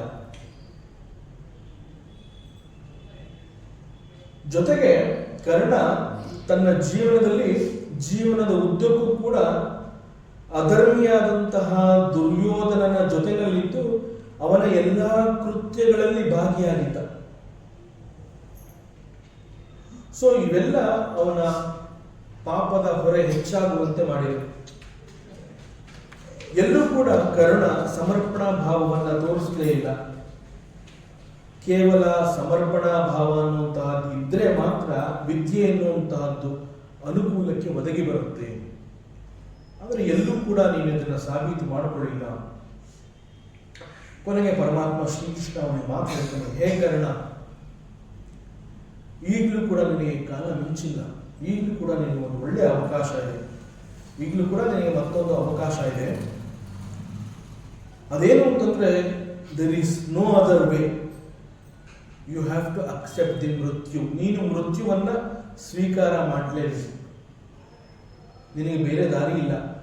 ಯಾಕೆ ಅಂತಂದ್ರೆ ಯಾವುದೇ ಕಾರಣದಿಂದ ನೀನು ಯಾವುದೇ ಬಾಣವನ್ನ ಪ್ರಯೋಗ ಮಾಡಿದ್ರು ಕೂಡ ಅದು ಸಫಲವಾಗುವುದಿಲ್ಲ. ಅಂತಹ ದೈವ ನಿಯಮಕ್ಕೆ ನೀನು ಒಳಗಾಗಿದೆಯಾ. ಆದ್ರಿಂದ ಈಗ ನೀನು ಮುಖ್ಯವಾಗಿ ಮೃತ್ಯುವನ್ನ ಸ್ವೀಕಾರ ಮಾಡುವಂತಹ ಒಂದು ಮಾರ್ಗ ಬಿಟ್ರೆ ನಿನಗೆ ಬೇರೆ ಯಾವ ಮಾರ್ಗ ಇಲ್ಲ. ಒಂದು ವೇಳೆ ನಾ ಹೇಳಿದಂತೆ ನೀನು ಮೃತ್ಯುವನ್ನ ಸ್ವೀಕಾರ ಮಾಡಿದ್ರೆ, ಹಾಗೆ ಮಾಡಿದ ಪಕ್ಷದಲ್ಲಿ ಅದು ನಿನಗೆ ಮತ್ತೆ ನಿನಗೆ ಹಾಗೂ ಸಮಾಜಕ್ಕೆ ಕಲ್ಯಾಣವಾಗುತ್ತೆ. ಆದ್ರಿಂದ you have to accept the death. ಈಗ ನಿನ್ನ ಸಹೋದರ ಅರ್ಜುನನೇ ನಿನ್ನ ಮೇಲೆ ಬಾಣ ಪ್ರಯೋಗ ಮಾಡ್ತಾನೆ. You have to take the death. ನೀನು ಮೃತ್ಯುವನ್ನ ನೀನು ಸ್ವೀಕಾರ ಮಾಡಲೇಬೇಕು. ಆಗ ಕರ್ಣ ಹಿ ರಿಯಲೈಸ್ಡ್, ಎಲ್ಲ ಜ್ಞಾಪಕ ಬರುತ್ತೆ. ತುಂಬಿದ ಸಭೆಯಲ್ಲಿ ದ್ರೌಪದಿಗೆ ಆ ವಸ್ತ್ರಾಪಹರಣದ ಸಂದರ್ಭದಲ್ಲಿ ಮಾತನಾಡಿರುವಂತಹದ್ದು, ದುರ್ಯೋಧನಿಗೆ ಕೈ ಜೋಡಿಸಿರುವಂತಹದ್ದು ಪ್ರತಿಯೊಂದು ಅವನ ನೆನಪಿಗೆ ಬರುತ್ತೆ. ಅವೆಲ್ಲವನ್ನ ನೆನಪಿಸಿಕೊಂಡು ತಾನು ಸನ್ಮಾರ್ಗದಲ್ಲಿ ನಡೀಲಿಲ್ಲ ಅನ್ನುವಂತಹದ್ದು ಕರ್ಣನಿಗೆ ಗೊತ್ತಾಗುತ್ತೆ. ಆಗ ಕರ್ಣ ಹೇಳ್ತಾನೆ, ಹೇ ಪರಮಾತ್ಮ ವಾಸುದೇವ, ನೀ ಹೇಳಿದಂತೆ ನಾನು ಮೃತ್ಯುವನ್ನು ಒಪ್ಕೋತೀನಿ. ಆದರೆ ಮೃತ್ಯು ನನ್ನ ಬಳಿ ಬಂದು ನನ್ನನ್ನು ಆವರಿಸುವ ಮುಂಚೆ ನನ್ನ ಒಂದು ಸಂಶಯವನ್ನು ನೀನು ನಿವಾರಿಸಿ. ನನಗೊಂದು ಸಣ್ಣ ಡೌಟ್ ಇದೆ ಪರಮಾತ್ಮ, ಅದನ್ನು ಕ್ಲಿಯರ್ ಮಾಡು. ನಿಶ್ಚಿಂತೆಯಿಂದ ನಾನು ಪ್ರಾಣ ಬಿಡ್ತೀನಿ. ಅವನು ಕರ್ಣ ಹೇಳ್ತಾನೆ, ಅರ್ಜುನನಷ್ಟೇ ನಾನು ಬಲಶಾಲಿ, ಅರ್ಜುನನಷ್ಟೇ ನಾನು ಸಮರ್ಥ. ಆದರೆ ನನ್ನ ಈ ಶಕ್ತಿ ಮತ್ತು ಸಾಮರ್ಥ್ಯ ಅನ್ನುವಂತಹದ್ದು ಜಗತ್ತಿಗೆ ಪರಿಚಯ ಆಗೋದೇ ಇಲ್ವಾ? ತುಂಬಾ ಸಂಕಟ ಆಗತ್ತೆ. ಕೇಳ್ತಾನೆ ಕೃಷ್ಣ, ಪಾಂಡವರಂತೆ ನನಗೂ ಕೂಡ ಕುಂತಿನೇ ತಾಯಿ. ಅರ್ಜುನನಷ್ಟೇ ನಾನು ಕೂಡ ಬಿಲ್ಲುಗಾರ, ಶ್ರೇಷ್ಠ ಬಿಲ್ಲುಗಾರ. ಜಗತ್ತಿಗೆ ನನ್ನ ಸಾಮರ್ಥ್ಯ ಪರಿಚಯ ಆಗದೇ ಇಲ್ವಾ? ಹಾಗಾದ್ರೆ ಇಷ್ಟೇ ನಾನಂದು ಅಂತ ಹೇಳ್ತಾರೆ. ಬಹಳ ಒಳ್ಳೆಯ ಸತ್ಯವನ್ನು ಪರಮಾತ್ಮ ಶ್ರೀಕೃಷ್ಣ ಹೇಳ್ತಾರೆ. ಸತ್ಯ ಒಪ್ಕೊಳ್ಳೋದು ಬಹಳ ಕಷ್ಟ ಆಗುತ್ತೆ, but it is just. Krishna ಹೇಳ್ತಾರೆ, ಹೇ ಕರ್ಣ,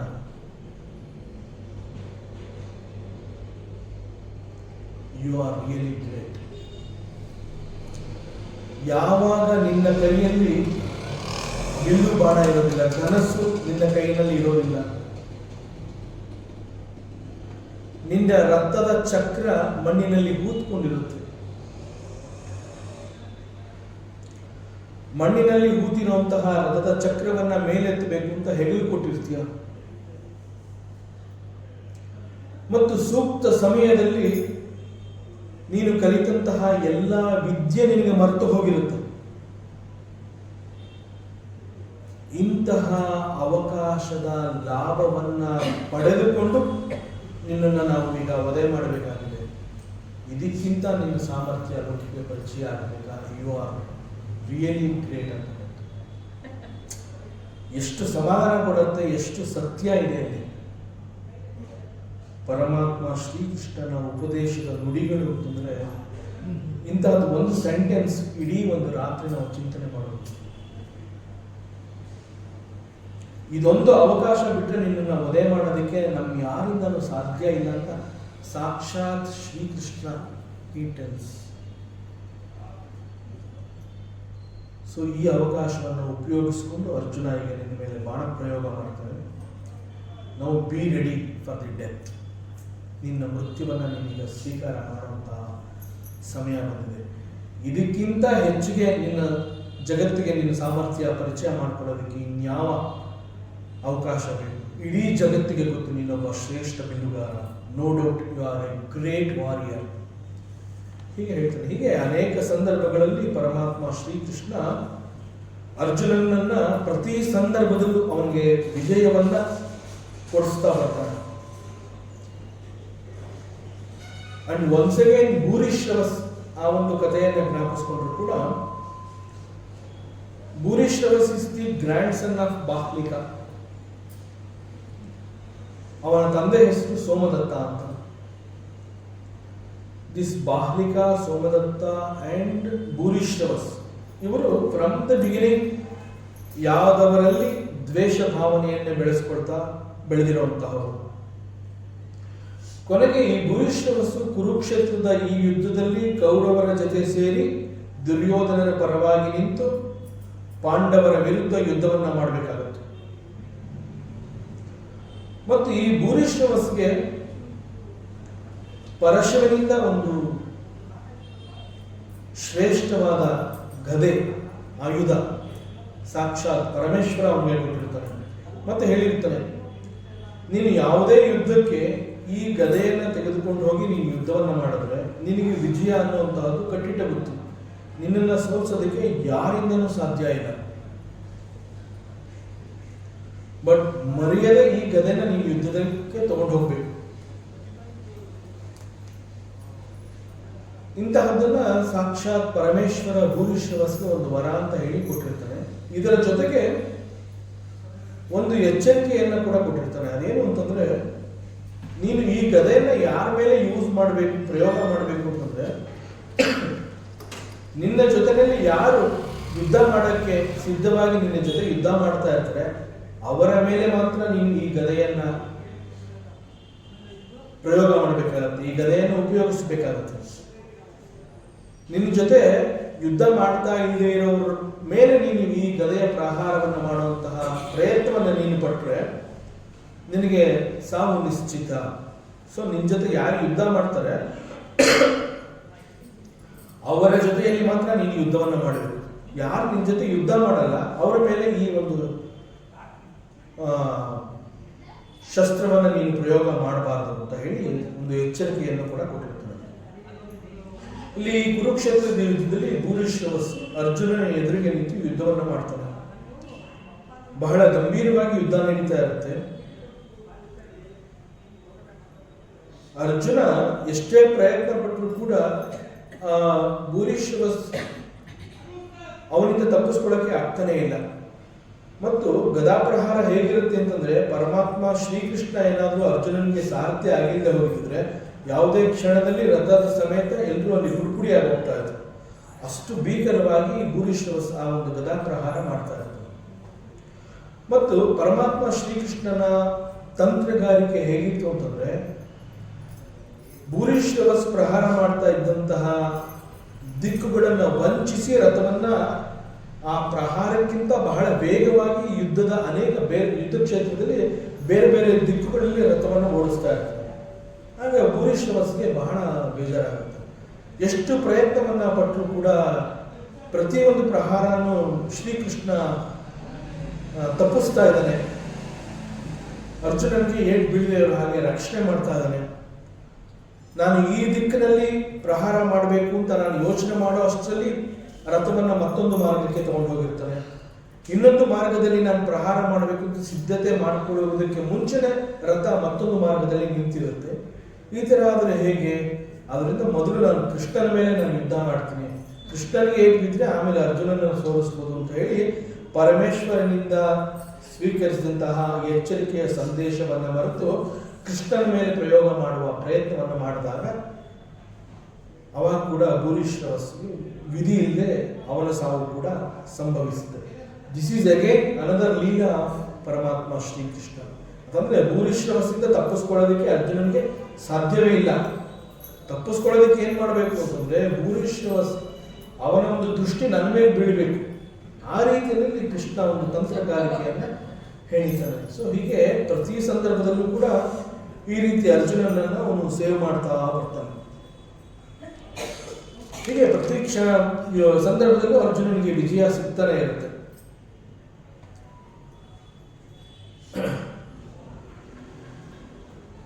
ಸೊ ಇಂತಹದನ್ನೆಲ್ಲ ಭೀಷ್ಮದೇವ ನೆನಪು ಮಾಡಿಕೊಂಡು ಶ್ರೀಕೃಷ್ಣನನ್ನ ವಿಜಯರಥ ಕುಟುಂಬ. ಸೊ ಶ್ರೀಕೃಷ್ಣ ಇಸ್ ಯಜಮಾನ, ಅರ್ಜುನನ ಸಂರಕ್ಷಣೆ ಮಾಡ್ತಾ ಇದ್ದಾನೆ. ಸೊ ದಿಸ್ ಈಸ್ ದಿ ತಂತ್ರಗಾರಿಕೆ ಆಫ್ ಶ್ರೀಕೃಷ್ಣ. ಹೀಗೆ ಹೇಳ್ತಾ ಭೀಷ್ಮದೇವನ ಧ್ಯಾನ ಮತ್ತಷ್ಟು ಗಂಭೀರವಾಗ್ತಾ ಹೋಗುತ್ತೆ. ಇಂಟೆನ್ಸ್ ಮೆಡಿಟೇಷನ್ ಅಂತ ಹೇಳ್ತೀವಿ. ಗಂಭೀರವಾದ ಧ್ಯಾನ ಅಂತಂದ್ರೆ the intense meditation, very firm focusing ಅಂತ ಹೇಳ್ತಾರೆ. ಸೊ ಯುದ್ಧದಲ್ಲಿ ಭೀಷ್ಮ ಇವೆಲ್ಲವನ್ನ ಗಮನಿಸ್ತಾ ಇರ್ತಾರೆ. ಅರ್ಜುನ ಶ್ರೀಕೃಷ್ಣ ಒಂದೇ ರಥದಲ್ಲಿದ್ದಾಗ ಅವರು ಯಾರ್ಯಾರ ಜೊತೆ ಯುದ್ಧ ಮಾಡಿದ್ರು, ಆ ಯುದ್ಧ ಮಾಡಿದಾಗ ಸನ್ನಿವೇಶಗಳು ಹೇಗಿತ್ತು, ಇವೆಲ್ಲವನ್ನ ಯುದ್ಧ ಕ್ಷೇತ್ರದಲ್ಲಿ ಭೀಷ್ಮ ಅದನ್ನೆಲ್ಲ ನಿಂತು ಗಮನಿಸಿ ಅದನ್ನೆಲ್ಲ ಈಗ ನೆನಪು ಮಾಡ್ಕೊತಾ ಪರಮಾತ್ಮನನ್ನ ಒಂದು ಸ್ತುತಿ ಮಾಡ್ತಾ ಇದ್ದಾರೆ. ಈಗ ಭೀಷ್ಮ ಹೇಳ್ತಾ ಇದ್ದಾನೆ, now he is focusing more on Shrikrishna. ಯಾಕಂದ್ರೆ ಇದು ಇಂಟೆನ್ಸ್ ಮೆಡಿಟೇಷನ್ ಅಂತ ಹೇಳಿರೋದ್ರಿಂದ ಮತ್ತಷ್ಟು ಗಂಭೀರವಾಗ್ತಾ ಹೋಗ್ತದೆ. ಭೀಷ್ಮ ಹೇಳ್ತಾನೆ, ಆತತೋತ್ರೇ ಧೃತಹಯ ರಶ್ಮಿನಿ ತತ್ಶ್ರಿಯ ಈಕ್ಷಣೀಯೇ.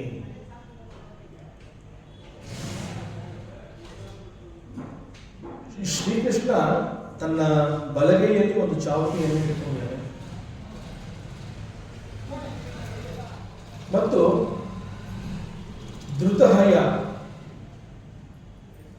ಕುದುರೆಗಳ ಲಗಾಮ ಅಂತ ನಾವೇನು ಹೇಳ್ತೀವಿ, ಅದು ಧೃತ ಅಂತಂದ್ರೆ ಹಿಡ್ಕೊಳ್ಳದಿರುವಂತಹದ್ದು, ಹಯ ಅಂತಂದ್ರೆ ಕುದುರೆ. ಸೊ ತನ್ನ ಎಡಗೈನಲ್ಲಿ ಕುದುರೆಯ ಲಗಾಮಗಳನ್ನು ಹಿಡ್ಕೊಂಡಿದ್ದಾನೆ. ಬಲಗೈನಲ್ಲಿ ಚಾವಟಿ ಇದೆ, ಎಡಗೈನಲ್ಲಿ ರಥದ ಕುದುರೆಗಳ ಲಗಾಮು ಇದೆ. ಹೀಗೆ ಕುದುರೆಗಳನ್ನ ಮತ್ತು ರಥವನ್ನ ಎರಡನ್ನೂ ನಿಯಂತ್ರಿಸ್ತಾ ಇದ್ದಾನೆ. ಕೃಷ್ಣ ಈ ರೀತಿ ರಥ ಓಡಿಸ್ತಾ ಇರುವಂತಹದ್ದು, ಅವನ ಬಲಗೈನಲ್ಲಿ ಚಾವಟಿ ಇರುವಂತಹದ್ದು, ಎಡಗೈನಲ್ಲಿ ಲಗಾಮ್ ಇರುವಂತಹದ್ದು, ಇವೆಲ್ಲವನ್ನ ಇಟ್ಕೊಂಡು ರಥವನ್ನ ಹೇಗೆ ಓಡಿಸ್ತಾ ಇದ್ದಾನೆ ಎನ್ನುವಂತಹದ್ದನ್ನ ಭೀಷ್ಮ ಈಸ್ ಅಬ್ಸರ್ವಿಂಗ್, ಅದನ್ನ ಅಬ್ಸರ್ವ್ ಮಾಡ್ತಾ ಇದ್ದಾನೆ. ಮತ್ತು ಇನ್ ಬಿಟ್ವೀನ್ ಆ ಕುದುರೆಗಳು ಯಾವ ದಿಕ್ಕಿನಲ್ಲಿ ಹೋಗ್ಬೇಕು, ಹೇಗೆ ಹೋಗ್ಬೇಕು ಅನ್ನೋದಕ್ಕೆ ಕುದುರೆಗಳಿಗೆ ಒಂದು ರೀತಿಯ ಶಬ್ದವನ್ನ ಮಾಡಿ he is giving signals to the ಕುದುರೆಗಳು ಯಾವ ದಿಕ್ಕಿನಲ್ಲಿ ಹೋಗ್ಬೇಕು ಅನ್ನೋದಕ್ಕೆ ಒಂದು ವಿಶೇಷವಾದ ಸೌಂಡ್ ಬರೋ ಹಾಗೆ ಶ್ರೀಕೃಷ್ಣ ಅಲ್ಲಲ್ಲಿ ಕುದುರೆಗಳ ಜೊತೆ ಆ ಒಂದು ಅದನ್ನು ಕೂಡ ಮಾಡ್ತಾ ಇದ್ದಾನೆ. ಇವೆಲ್ಲವನ್ನ ಭೀಷ್ಮದೇವ ನೋಡ್ತಾ ಇದ್ದಾನೆ. ಸೊ ಅವನು ಹೇಳ್ತಾನೆ, in between he is making A sound, ಆ ಸೌಂಡ್ ಅನ್ನು ಕುದುರೆಗಳು ಗ್ರಾಸ್ಪ್ ಮಾಡಿ ಕೃಷ್ಣನ ಅಭಿಲಾಷೆಯಂತೆ ಆ ಕುದುರೆಗಳು ನೋಡ್ತಾ ಇದೆ. ಸೊ ಪಾರ್ಥಸಾರಥಿಯ ಈ ವೇಷದಲ್ಲಿ ಪರಮಾತ್ಮ ಶ್ರೀಕೃಷ್ಣ ಬಹಳ ರಮಣೀಯವಾಗಿ ಕಾಣ್ತಾ ಇದ್ದಾನೆ. ಇಂತಹ ದೃಶ್ಯವನ್ನ ದಿಸ್ ಐ ಹ್ಯಾವ್ ಸೀನ್, ಇಂತಹ ದೃಶ್ಯವನ್ನ ನಾನು ನೋಡಿದೆ. ಅಂಡ್ ಈ ದೃಶ್ಯದಲ್ಲಿ Shri Krishna is looking very beautiful. Bhishmadeva ಹೇಳ್ತಾನೆ, ಈ ಎಲ್ಲಾ ಕಾರಣಗಳಿಂದ I am more fortunate than Arjuna. ಅರ್ಜುನನ ಜೊತೆನಲ್ಲೇ ಶ್ರೀಕೃಷ್ಣ ಇದ್ದಾನೆ, ಆದರೆ ಒಂದೇ ಒಂದು ಕ್ಷಣ ಕೂಡ ಅರ್ಜುನನಿಗೆ ಇಂತಹ ಯಾವ ದರ್ಶನ ಕೂಡ ಆಗಿಲ್ಲ. ಪರಮಾತ್ಮನ ರಮಣೀಯ ದೃಶ್ಯವನ್ನೆಲ್ಲ ನಾನು ಕಣ್ತುಂಬ್ಕೋತಾ ಇದ್ದೀನಿ. It is because Krishna six in front of Arjuna. ರಥದಲ್ಲಿ ಅರ್ಜುನನ ಮುಂದ್ಗಡೆ ಕೂತಿದ್ದಾನೆ. ಸೊ ಅರ್ಜುನನಿಗೆ ಇದು ಯಾವುದು ಗೊತ್ತಾಗ್ತಾ ಇಲ್ಲ. ಅರ್ಜುನ ಹೀಸ್ ಅವನು ಸಂಪೂರ್ಣ ಗಮನ ಏನು ಅಂತಂದ್ರೆ ಯುದ್ಧದಲ್ಲಿ ಸಂಪೂರ್ಣವಾಗಿ ತನ್ನನ್ನು ತೊಡಗಿಸ್ಕೊಂಡಿದ್ದಾನೆ, ಯುದ್ಧ ಮಾಡ್ತಾ ಇದ್ದಾನೆ. ಆದರೆ ನನ್ನ ಮನಸ್ಥಿತಿ ಬೇರೆ. ನಾನು ಕೂಡ ಯುದ್ಧ ಭೂಮಿನಲ್ಲೇ ಇದ್ದೀನಿ, ನಾನು ಯುದ್ಧವನ್ನೇ ಮಾಡ್ತಾ ಇದ್ದೀನಿ. ಬಟ್ ನನ್ನ ಫೋಕಸಿಂಗ್ಗೂ ಅರ್ಜುನನ ಫೋಕಸಿಂಗ್ಗೂ ದೇರ್ ಇಸ್ ಡಿಫರೆನ್ಸ್.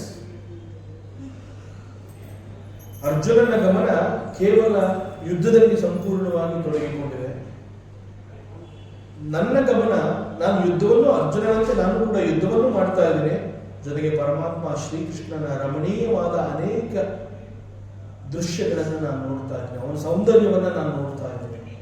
ಇವೆಲ್ಲ ನನಗೆ ಮಾತ್ರ ಸಿಕ್ಕಿದೆ ಇಂತಹ ಅವಕಾಶ. ಅದರಿಂದ ಈ ವಿಚಾರದಲ್ಲಿ ನಾನು ಅರ್ಜುನನಿಗಿಂತ ಅದೃಷ್ಟಶಾಲಿ.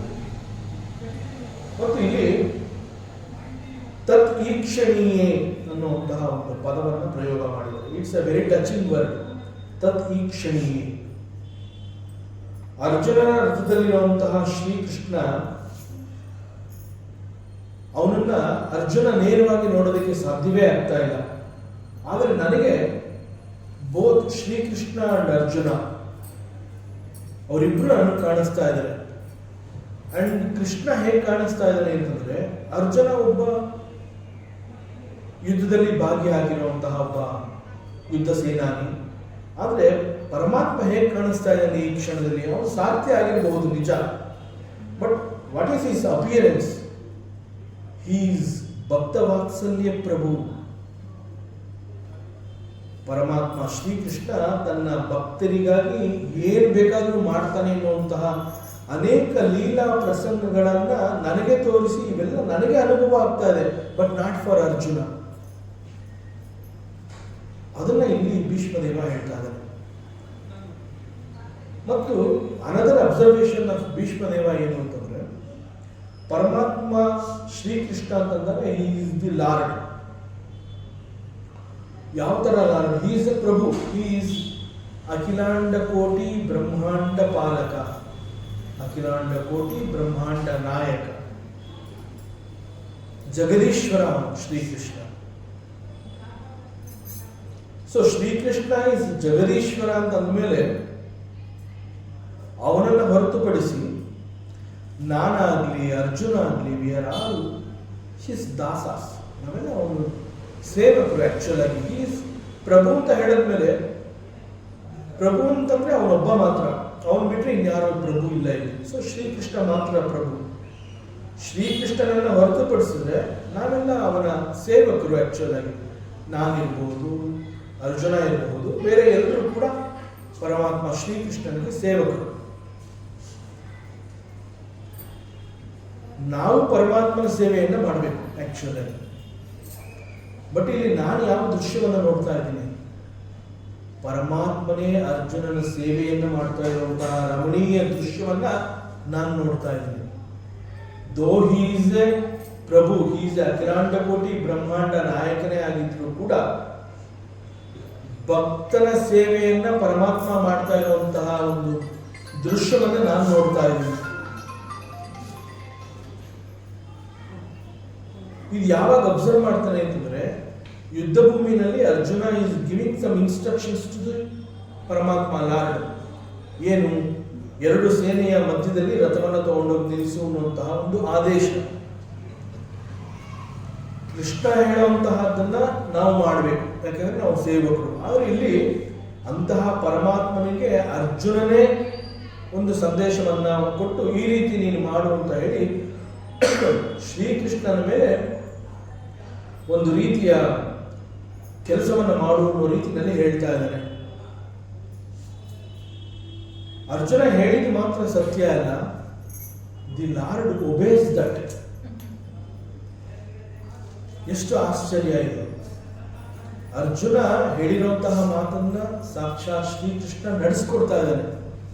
ಹಿ ಒಬೇಸ್ ದಟ್ ಆರ್ಡರ್. ಸೊ ನಾನಿಲ್ಲಿ ನೋಡ್ತಾ ಇರುವಂತಹದ್ದೇನು? A lord serving the devotee ಅಂತಹದನ್ನ ನಾನು ನೋಡ್ತಾ ಇದ್ದೀನಿ. This I have seen. ಒಬ್ಬ ಸರ್ವೆಂಟ್, ಒಬ್ಬ ಭಕ್ತನ ಕೆಲಸವನ್ನ ಪರಮಾತ್ಮ ಮಾಡಿಕೊಡ್ತಾ ಇರುವಂತಹ ಈ ಸಂದರ್ಭದಲ್ಲಿ ಪರಮಾತ್ಮ Shri Krishna he is looking very beautiful ಅಂತ ಹೇಳ್ತಾರೆ. ಮತ್ತು ಇಲ್ಲಿ ಮತ್ತೊಂದು ವಿಶೇಷ ಏನು ಅಂತಂದ್ರೆ, ಎರಡೂ ಸೇನೆಗಳ ಮಧ್ಯದಲ್ಲಿ ರಥವನ್ನು ನಿಲ್ಲಿಸಿದ ನಂತರ ಅರ್ಜುನ ಹಿ ಗ್ಲಾನ್ಸ್, ತನ್ನ ಎದುರಿಗೆ ಕಂಡು ಬಂದಂತಹ ಆ ಸೇನೆಯನ್ನು ನೋಡ್ತಾನೆ. ಹಿ ಗ್ಲಾನ್ಸ್. ಆ ಸೇನೆಯನ್ನ ನೋಡಿದ ಕೂಡಲೇ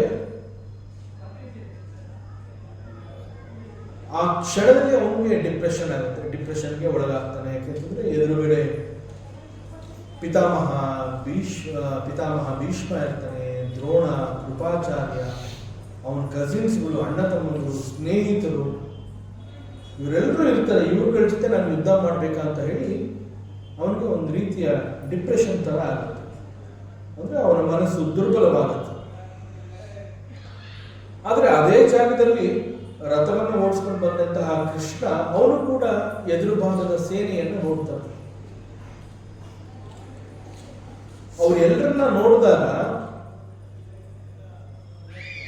ಆ ಎಲ್ಲರ ಪ್ರಾರಬ್ಧ ಕರ್ಮ ಅನ್ನುವಂತಹದ್ದು ನಾಶವಾಗುತ್ತೆ. ಬಿಕಾಸ್ ಆಫ್ ದಿ ಪ್ರಾರಬ್ಧ ಕರ್ಮ ಅವರೆಲ್ಲರೂ ದೇಹವನ್ನು ಹೊತ್ತು ಜನ್ಮವನ್ನ ಪಡೆದು ಈ ಭೂಮಿಗೆ ಬಂದಿರ್ತಾರೆ. ಆದರೆ ಯುದ್ಧ ಭೂಮಿಯಲ್ಲಿ ಯಾವಾಗ ಪರಮಾತ್ಮನ ಒಂದು ಕೃಪಾ ದೃಷ್ಟಿ ಎನ್ನುವಂತಹದ್ದು ಈ ಸೈನಿಕರ ಮೇಲೆ ಬೀಳುತ್ತೆ, ಆ ಕ್ಷಣದಲ್ಲಿ ಅವರ ಪ್ರಾರಬ್ಧ ಕರ್ಮಗಳು ನಾಶವಾಗುತ್ತೆ.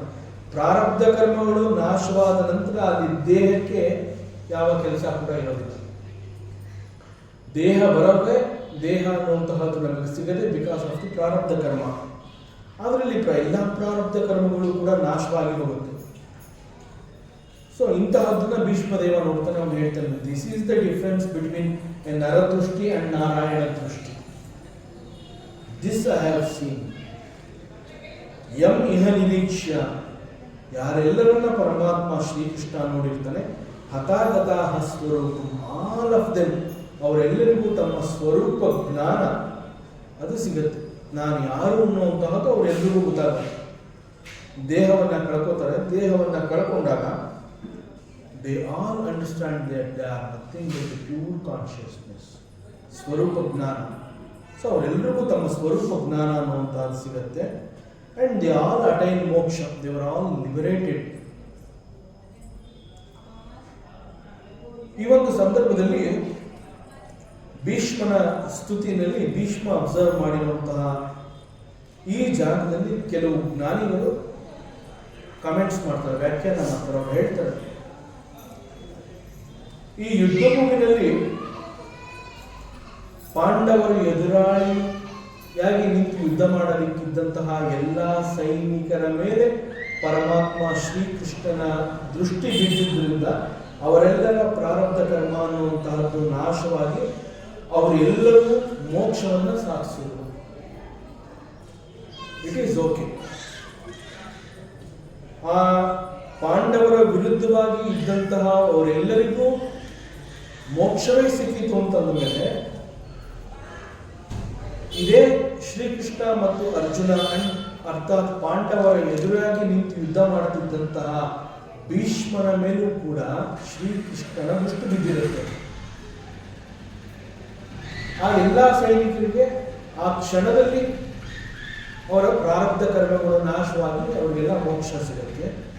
ಈ ಅರ್ಥದಲ್ಲಿ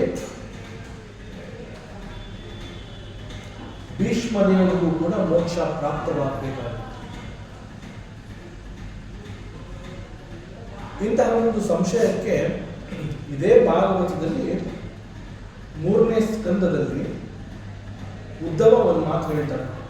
ಪರಮಾತ್ಮನನ್ನ ನೋಡ್ತಾ ಪ್ರಾಣ ತ್ಯಾಗ ಮಾಡಿದ ಅವರೆಲ್ಲರೂ ಪವಿತ್ರರಾಗಿ ಪರಂಧಾಮವನ್ನು ಪಡ್ಕೊಂಡು ಅನ್ನುವಂತಹ ಈ ಸಂದರ್ಭದಲ್ಲಿ ಉದ್ಧವ ಹೇಳ್ತಾರೆ, ತಥೈವ ಚಾನ್ಯೇ ನರಲೋಕವೀರ ಯಾ ಆಹವೇ ಕೃಷ್ಣ ಮುಖಾರವಿಂದಂ ನೇತ್ರೈಹಿ ಪಿಬಂತೋ ನಯನಾಭಿರಾಮಂ ಪಾರ್ಥಾಸ್ತ್ರಪೂತಾಃ ಪದಮಾಪುರಸ್ಯ ಯ ಆಹವೇ ಕೃಷ್ಣ ಮುಖಾರವಿಂದಂ. ಯುದ್ಧ ಭೂಮಿನಲ್ಲಿ ಇದ್ದವರೆಲ್ಲ ಅವರೆಲ್ಲರೂ ಹೆಚ್ಚಿನ ಜನ ಕೌರವರ ಸೇನೆಯಲ್ಲಿ ಇದ್ದುಕೊಂಡು ಕೃಷ್ಣನ ಎದುರಿಗೆ ಕಾಣಿಸ್ಕೋತಾರೆ. ಯಾಕೆಂತಂದ್ರೆ ಪಾಂಡವರ ವಿರುದ್ಧ ಅವರು ಯುದ್ಧ ಮಾಡಬೇಕಾಗುತ್ತೆ. ಹಾಗೆ ಎದುರಿಗೆ ನಿಂತು ಆ ಯುದ್ಧ ಮಾಡ್ತಾ ಇದ್ದಂತಹ ಎಲ್ಲ ಸೈನಿಕರು ಶ್ರೀಕೃಷ್ಣನ ಸುಂದರವಾದ ಮುಖವನ್ನು ನೋಡಿ ಕೃಷ್ಣನ ಸೌಂದರ್ಯಕ್ಕೆ ಮನಸೋತು ಕೃಷ್ಣನ ಆ ಸುಂದರತೆಯನ್ನ, ಆ ಒಂದು ಸೌಂದರ್ಯದ ರಸವನ್ನ all of them are drinking ಪಿಬಂತೋ. ಆ ಎಲ್ಲ ಸೈನಿಕರು ಕೇವಲ ಕೃಷ್ಣನನ್ನು ಮಾತ್ರ ನೋಡಲಿಲ್ಲ, ಕೃಷ್ಣನ ಮುಖಾರವಿಂದದ ಜೊತೆಗೆ ಅವನ ಆ ಒಂದು ಸೌಂದರ್ಯವನ್ನು ನೋಡಿ ಆ ಸೌಂದರ್ಯ ರಸವನ್ನು ಹೀರೋದಕ್ಕೆ ಪ್ರಾರಂಭ ಮಾಡ್ತಾರೆ ಅಲ್ಲಿದ್ದವರೆಲ್ಲರೂ. All of them, they were all drinking the beauty of the wonderful and beautiful face of the Lord. ಅವರೆಲ್ಲರ ಕಣ್ಣುಗಳಿಗೆ ಪರಮಾತ್ಮ ಶ್ರೀಕೃಷ್ಣ ಒಂದು ದೊಡ್ಡ ಹಬ್ಬವಾಗಿ ಕಾಣಿಸ್ಕೊತಾನೆ.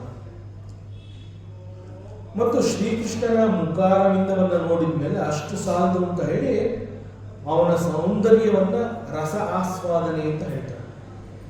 ಆ ರಸ ಆಸ್ವಾದನೆಯನ್ನು ಮಾಡ್ತಾರೆ. ಅಂದ್ರೆ ಹೆಲ್ಪ್ಲೆಸ್ಗೆ ಅವ್ರಿಗೆ ಬೇರೆ ದಾರಿನೇ ಇಲ್ಲ. ಕೃಷ್ಣನ ಸೌಂದರ್ಯ ಹೇಗಿತ್ತು ಅಂತಂದ್ರೆ ಆ ಸೌಂದರ್ಯದಲ್ಲಿ ತನ್ಮಯರಾಗಿ ಆ ಸೌಂದರ್ಯದ ರಸವನ್ನ ಹೀರೋದು ಬಿಟ್ರೆ ಬೇರೆ ಇನ್ನೇನಿಲ್ಲ. Helplessly they all drank the rasa of the beautiful face of Shri Krishna. That is the saundarya of Shri Krishna. ಹೀಗೆ ರಸಾಮೃತ ಪಾನ ಅವರೆಲ್ಲ ಮಾಡ್ತಾರೆ. ಹೀಗೆಲ್ಲ ಮಾಡಿದಾಗ ಇದರ ಜೊತೆಗೆ ಅವರೆಲ್ಲ ಪುನೀತರಾದರು. ಹೇಗೆ ಪುನೀತರಾದರು? ಪಾರ್ಥಾಸ್ತ್ರ ಪೂತ. ಹೇಗೆ ಅಂತಂದ್ರೆ ಆ ಯುದ್ಧದಲ್ಲಿ ಅರ್ಜುನನ ಬಾಣಗಳ ಮಹಿಮೆ ಅದು ಯಾವ ರೀತಿ ಇತ್ತು ಅಂತಂದ್ರೆ ಬಾಣಗಳ ಏಟಿಗೆ ತುತ್ತಾಗಿ ಅವರು ಶ್ರೀಕೃಷ್ಣನನ್ನ ನೋಡ್ತಾ ನೋಡ್ತಾ ಸೌಂದರ್ಯ ರಸವನ್ನ ಹೀರ್ತಾ ಪ್ರಾಣವನ್ನ ಬಿಟ್ಟರು. ಈ ರೀತಿಯಲ್ಲಿ ಅವರು ಪುನೀತರಾಗಿ ಹೋದ್ರು. ಸೊ ಒಂದು ಪುನೀತರಾಗೋದಕ್ಕೆ ಅರ್ಜುನನ ಬಾಣ ಪಾರ್ಥಾಸ್ತ್ರ.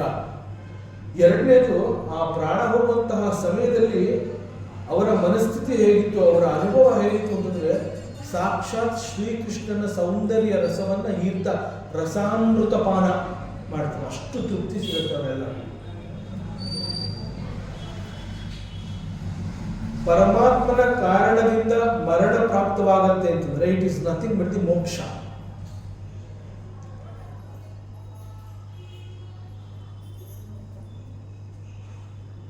ನಾವು ಮಹಾಭಾರತದಂತಹ ಒಂದು ಗ್ರಂಥ ಇದನ್ನೆಲ್ಲ ನಾವು ಓದ್ಬೇಕಾದ್ರೆ ಅಲ್ಲೂ ಕೂಡ ಶ್ರೀಕೃಷ್ಣನಿಂದ ಶಿಶುಪಾಲನೆಗೆ ಒಂದು ಪನಿಷ್ಮೆಂಟ್ ಆಯಿತು ಅನ್ನೋ ರೀತಿಯಲ್ಲಿ ಓದ್ತೀವಿ.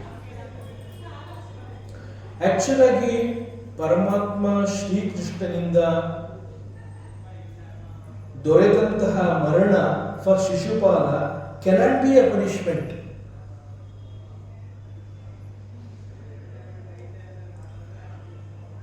Through that Shishupala he attained ಮೋಕ್ಷ, ಅವನಿಗೆ ಮೋಕ್ಷನೇ ಸಿಕ್ತು. ಸ್ವಲ್ಪ ಗಂಭೀರವಾಗಿ ಇಂತಹ ಒಂದು ವಿಚಾರವನ್ನು ನಾವು ಚಿಂತನೆ ಮಾಡಿದ್ರೆ it cannot be the punishment. In a way this Shishupala he was impure. ಅಂತಹ ಇಂಪ್ಯೂರಿಟಿ ಹೊಂದಿದಂತಹ ಶಿಶುಪಾಲನ ಆ ಪಾಪದ ಹೊರೆಯನ್ನ ಇಳಿಸಬೇಕು ಅಂತಂದ್ರೆ it is possible only for Shri Krishna. ಶಿಶುಪಾಲನ ಪಾಪ ಕರ್ಮಗಳು ಕರಗಬೇಕು ಅಂತಂದ್ರೆ ಅಲ್ಲಿ ಕೃಷ್ಣನ ಅನುಗ್ರಹ ಇಲ್ಲದೆ ಹೋದ್ರೆ ಶಿಶುಪಾಲನ ಪಾಪ ಕರ್ಮಗಳು ಕರಗೋದಕ್ಕೆ ಸಾಧ್ಯವೇ ಇಲ್ಲ. ಸಾಮಾನ್ಯವಾಗಿ ಕರಗಲಾರದಂತಹ ಪಾಪದ ಹೊರೆ ಅವನ ಮೇಲಿತ್ತು. So it is the Karunya of Shrikrishna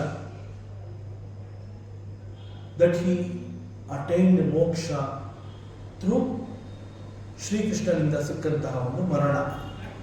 ಆದರೆ ಅನೇಕರ ದೃಷ್ಟಿಯಲ್ಲಿ, ಬೇರೆ ಎಲ್ಲರ ದೃಷ್ಟಿಯಲ್ಲಿ ಶ್ರೀಕೃಷ್ಣ ಪನಿಷತ್ ಶಿಶುಪಾಲ ಅಂತಾನೆ ಬರುತ್ತೆ.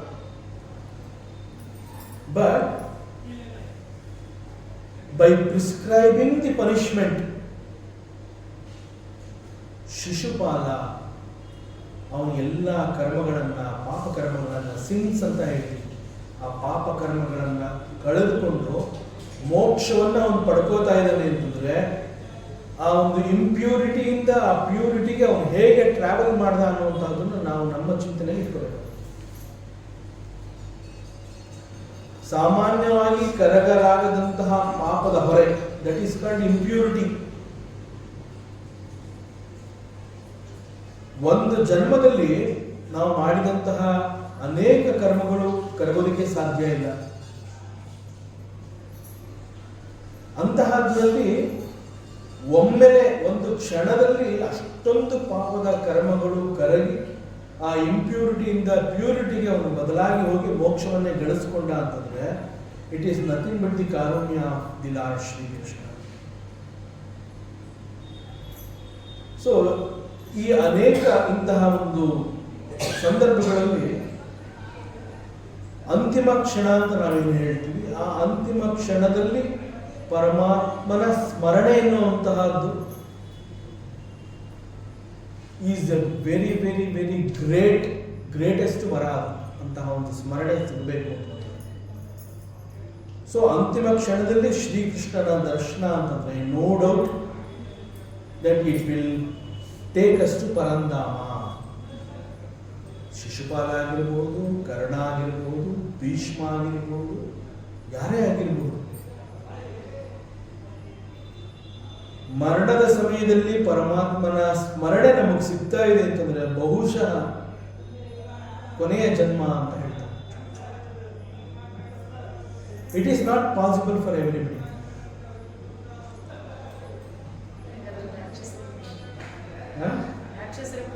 ಎಲ್ಲ ಸುಮಾರು ಹೌದು, ನಾವು ಪುರಾಣದಲ್ಲಿ ಓದಿದಾಗ ಅದೆಲ್ಲ ಸಿಗುತ್ತೆ ದೃಷ್ಟಾಂತಗಳು. ಸೊ ಅಲ್ಲದ್ರೆ ಆ ಸಮಯದಲ್ಲಿ ಯಾವ ರೀತಿಯ ಮರಣ ಏನು ಅಂತಹ ಒಂದು ಚಿಂತನೆಯನ್ನು ಮಾಡಬೇಕಾಗುತ್ತೆ. ಕೆಲವರಿಗೆ ಆ ಒಂದು ಜನ್ಮ ಕಳೆದು ಮತ್ತೊಂದು ಜನ್ಮದ ಅವಕಾಶ ಇರುತ್ತೆ. ಸೊ ಒಂದು ಜನ್ಮ ಕಳ್ಕೊತಾರೆ ಆ ಕ್ಷಣದಲ್ಲಿ. ಹಾಗೆ ಸೊ ಆ ಚಿಂತನೆಗೆ ಇಟ್ಕೊಂಡ್ರೆ ಎಷ್ಟು ಕಾರುಣ್ಯವಂತ ಭಗವಂತ ಅನ್ನೋದು ಗೊತ್ತಾಗುತ್ತೆ. ನಮ್ಮನ್ನ ಅವನ ಹತ್ರ ಕರ್ಕೊಳ್ಳೋದಕ್ಕೆ ನಾವು ಪ್ರಯತ್ನ ಮಾಡದೆ ಹೋದ್ರು ಅವನು ಎಷ್ಟು ಪ್ರಯತ್ನ ಮಾಡ್ತಾನೆ ನಮ್ಮನ್ನ ಅವನ ಹತ್ರ ಕರ್ಕೊಳ್ಳೋದಕ್ಕೆ ಅನ್ನುವಂತಹ ಗೊತ್ತಾಗುತ್ತೆ. That is the Karunya, that is the beauty of supreme god. So ಹೀಗೆ ಈ ಪರಂಧಾಮ ಅಥವಾ ಅಂತಿಮ ಕ್ಷಣದಲ್ಲಿ ಪರಮಾತ್ಮನ ಸ್ಮರಣೆ ಎನ್ನುವಂತ ಹೀಗೆ ಮುಕ್ತಿಯನ್ನೇ ಕರುಣಿಸುತ್ತೆ, ಮೋಕ್ಷವನ್ನೇ ಕೊಡುತ್ತೆ.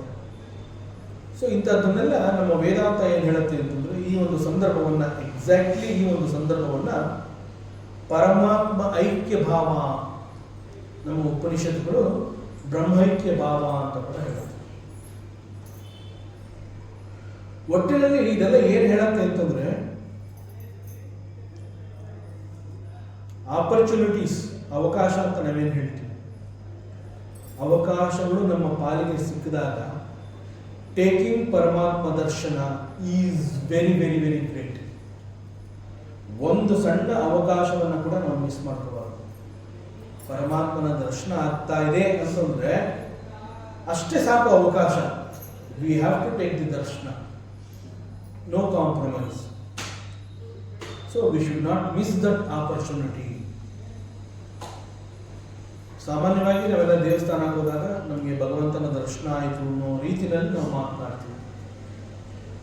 ನನಗೆ ಭಗವಂತನ ದರ್ಶನ ಆಯಿತು, ಮೂರ್ತಿ ಚೆನ್ನಾಗಿ ಕಂಡ, ಅಲಂಕಾರವನ್ನು ನೋಡಿದೆ, ಮಂಗಳಾರತಿ ನೋಡಿದೆ, ತುಂಬ ಹೊತ್ತು ನಾನು ಎದುರುಗಡೆನೇ ಇದ್ದೆ, ಇದೆಲ್ಲ ನಾವು ಹೇಳ್ತೀವಿ. In fact this is not important.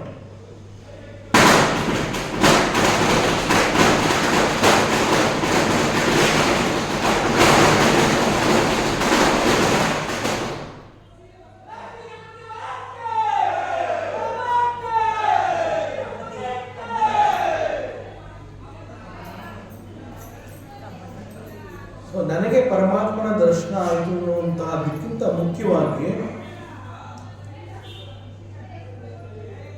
ಪರಮಾತ್ಮ ಅವನ ಕೃಪಾದೃಷ್ಟಿ ಎನ್ನುವಂತಹದ್ದು ನನ್ನ ಮೇಲೆ ಬೀಳ್ತಾ, that place A major role. So that is real ದರ್ಶನ. ನಾನು ಭಗವಂತನನ್ನ ನೋಡಿದೆ ಅನ್ನೋದಕ್ಕಿಂತ ಭಗವಂತನ ಒಂದು ದೃಷ್ಟಿ ನನ್ನ ಮೇಲೆ ಬಿತ್ತು ಅನ್ನುವಂತಹದ್ದು ಮುಖ್ಯ. ಸೊ ಇಲ್ಲೂ ಕೂಡ ಭೀಷ್ಮದೇವ ಆಜ್ಞೆ ಹೇಳ್ತಾ ಇದ್ದಾನೆ.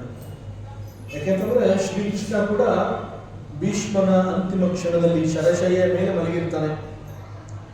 ವಾಸ್ ವೈಟಿಂಗ್ ಫಾರ್ ಉತ್ತರಾಯಣ ಪುಣ್ಯಕಾಲ. ಆಗ ಪರಮಾತ್ಮ ಶ್ರೀಕೃಷ್ಣ ಅನೇಕ ಮಹನೀಯರ ಜೊತೆಗೆ, including Vyasa and Narada and so many saints plus Pandavas, ಅವರೆಲ್ಲರ ಜೊತೆಯಲ್ಲಿ ಭೀಷ್ಮ ಇದ್ದ ಜಾಗದ ಬಳಿಗೆ ಸಾಕ್ಷಾತ್ ಶ್ರೀಕೃಷ್ಣ ಅಲ್ಲಿಗೆ ಬಂದಿರ್ತಾನೆ. ಸೊ ಅಲ್ಲಿ ಬಂದಂತಹ ಶ್ರೀಕೃಷ್ಣನನ್ನ ಭೀಷ್ಮ ಕೂಡ ನೋಡುತ್ತಾನೆ. ಪರಮಾತ್ಮನನ್ನ ಭೀಷ್ಮ ನೋಡುವಂತಹ ಸಂದರ್ಭದಲ್ಲಿ ಭೀಷ್ಮದೇವ ಶರಶೈಲಿಯ ಮೇಲೆ ಮಲಗಿರ್ತಾನೆ. ದೇಹದ ಎಲ್ಲ ಭಾಗಗಳಲ್ಲಿ ಆ ಬಾಣ ಚುಚ್ಚಿ ನೋವನ್ನು ಅನುಭವಿಸ್ತಾ ಇರ್ತಾನೆ. ಸೊ ಈ ಪರಿಸ್ಥಿತಿಯಲ್ಲಿ ಈ ರೀತಿಯಿಂದ ಅವರು ಪರಮಾತ್ಮನ ದರ್ಶನವನ್ನು ಮಾಡ್ತಾರೆ. ಬಟ್ ಶ್ರೀಕೃಷ್ಣ ಭೀಷ್ಮನನ್ನ ನೋಡಿದಾಗ ಏನಾಯಿತು? ಬಂದಂತಹ ಪರಮಾತ್ಮನನ್ನ ಎದ್ದು ನಿಂತು ಸ್ವಾಗತಿಸಲಿಕ್ಕೆ ಕೂಡ ಆಗದೆ ಇರುವಷ್ಟು ನಿಶ್ಶಕ್ತನಾಗಿ ಶರಶೈಲಿಯ ಮೇಲೆ ಮಲಗಿದ್ದ Bhishma. He was not able to move. He was not able to talk. ಅವನಿಗೆ ಶಕ್ತಿ ಅನ್ನುವಂತಹದ್ದೇ ಇರಲಿಲ್ಲ. ಯಾವ ಕ್ಷಣದಲ್ಲಿ ಇದೇ ಭೀಷ್ಮನ ಈ ಪರಿಸ್ಥಿತಿಯನ್ನ ಶ್ರೀಕೃಷ್ಣ ಅಲ್ಲಿಂದ ನೋಡುತ್ತಾನೆ, ಆಗ ಭೀಷ್ಮನಲ್ಲಿ ಒಂದು ಉತ್ಸಾಹ ಪುಟಿದೇಳುತ್ತೆ. ಬಂದಿರುವಂತಹವನು ಭಗವಂತ ಎದ್ದು ನಿಂತು ನನಗೆ ಸ್ವಾಗತ ಮಾಡೋದಕ್ಕೆ ಆಗ್ತಾ ಇಲ್ಲ. ಕಣ್ಣಂಚಿನಲ್ಲಿ ಬಂದಂತಹ ನೀರನ್ನ ಪರಮಾತ್ಮ ನೋಡಿ ನನ್ನ ಮೇಲೆ ಅನುಗ್ರಹ ತೋರಿದನೆ. ಅದು ಯಾವ ಉತ್ಸಾಹನೂ ಗೊತ್ತಿಲ್ಲ, ಎದ್ದು ನಿಲ್ಲಕ್ಕೆ ಆಗ್ತಾ ಇಲ್ಲ. ಆದರೆ ಭಗವಂತನ ಸ್ಮರಣೆಯನ್ನು ಮಾಡಬೇಕು, ಅವನ ಸ್ತುತಿಯನ್ನು ಮಾಡಬೇಕು ಅನ್ನುವಂತಹ ಉತ್ಸಾಹ ನನ್ನಲ್ಲಿ ಬಂದಿದೆ. ಈ ಕ್ಷಣದಲ್ಲಿ ಇಲ್ಲಿವರೆಗೆ ನನಗೆ ಕಾಡ್ತಾ ಇದ್ದಂತಹ ನೋವು ಇನ್ನಿಲ್ಲವಾಗಿದೆ.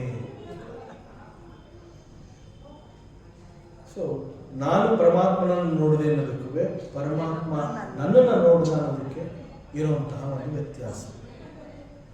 So it is because of the grace of the lord Shri Krishna Bhishma is able to do this stuti. ಈಗ ಇಲ್ಲಿ ಮುಖ್ಯವಾಗಿ ನಾವು ಗಮನಿಸಬೇಕಾಗಿರುವಂಥದ್ದು, ನನಗೆ ದೇವರ ದರ್ಶನ ಆಯಿತು ಅನ್ನೋದಕ್ಕಿಂತ ಭಗವಂತನ ಕೃಪಾ ದೃಷ್ಟಿಗೆ ನಾನು ಬಿದ್ದೆ, ಇದು ನನ್ನ ಸೌಭಾಗ್ಯ. So it is because of his divine grace. ಸೊ ವೇದಾಂತದ ಇಂತಹ ಸತ್ಯವನ್ನ ನಾವು ತಿಳ್ಕೋಬೇಕಾದ್ರೆ, ಅರ್ಥ ಮಾಡ್ಕೋಬೇಕಾದ್ರೆ ಅನೇಕ ಗೊಂದಲಗಳು ಆಗುವಂತಹದ್ದು ಸಹಜ. ಸೊ ನಾನು ಕೃಷ್ಣನನ್ನು ನೋಡಿದೆ ಅಥವಾ ಕೃಷ್ಣ ನನ್ನನ್ನು ನೋಡಿದ, ಒಟ್ಟಿನಲ್ಲಿ because of him since R destroyed, ಪ್ರಾರಬ್ಧ ಕರ್ಮಗಳು ನಾಶವಾಯಿತು. ನಾನು ಅವನನ್ನು ನೋಡಿದ್ನೋ ಅವನು ನನ್ನನ್ನು ನೋಡಿದ್ನೋ, ಒಟ್ಟಿನಲ್ಲಿ ಮನಸ್ಸು ಹಗುರವಾಗಿದೆ, ಏನು ಗೊತ್ತಾಗ್ತಾ ಇಲ್ಲ. I am feeling happy.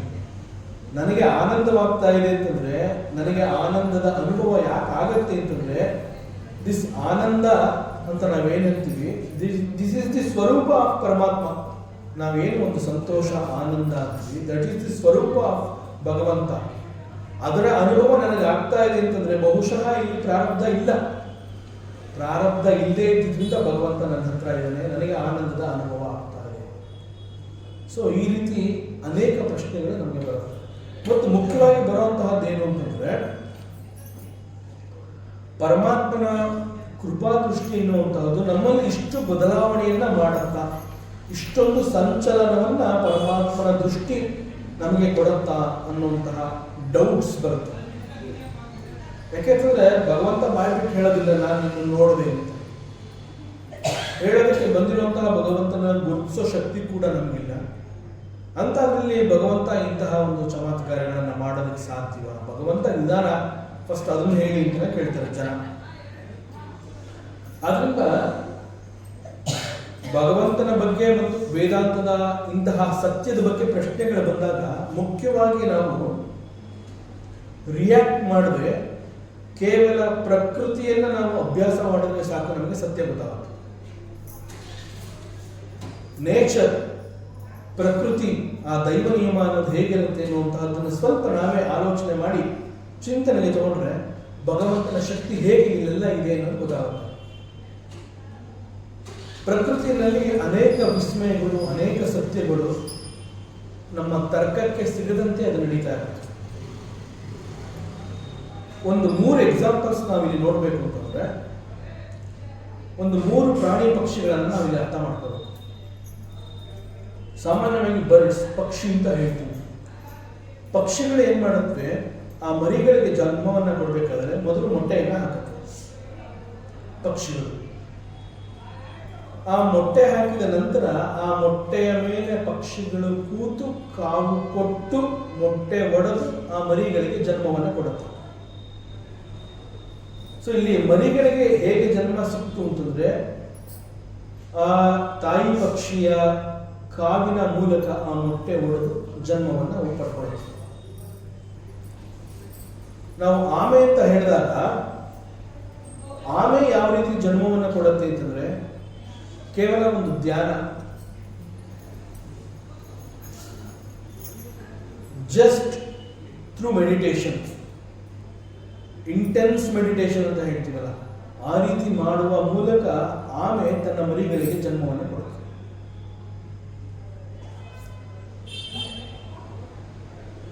ಮತ್ತು ಮೀನುಗಳು ಹೇಗೆ ಮರಿಗಳಿಗೆ ಜನ್ಮವನ್ನು ಕೊಡುತ್ತೆ ಅಂತಂದ್ರೆ ಕೇವಲ ತಮ್ಮ ಕಣ್ಣು ದೃಷ್ಟಿಯಿಂದ. ಅದಕ್ಕೆ ಶಾಸ್ತ್ರ ಏನ್ ಹೇಳುತ್ತೆ ಅಂತಂದ್ರೆ ಒಂದು ಮೀನಿನ ಕಣ್ಣಿನಲ್ಲಿ ಅಂತಹ ಶಕ್ತಿ ಇದೆ ಅಂತಂದ್ರೆ ಪರಮಾತ್ಮನ ಕೃಪಾ ದೃಷ್ಟಿಯಲ್ಲಿ ಎಷ್ಟು ಶಕ್ತಿ ಇರ್ಬೋದು, ಅದು ಹೇಗೆ ನಿನ್ನ ಪಾಪಗಳನ್ನ, ಅದು ಪ್ರಾರಬ್ಧ ಕರ್ಮಗಳನ್ನ ನಾಶ ಮಾಡೋದಿಲ್ಲ. ಇನ್ಸ್ಟೆಡ್ ಆಫ್ ಇಂತಹ ಬೇಡದ ಚಿಂತನೆಗಳಿಗಿಂತ ಶ್ರದ್ಧೆ is very important. There is a lord, he will take care of me.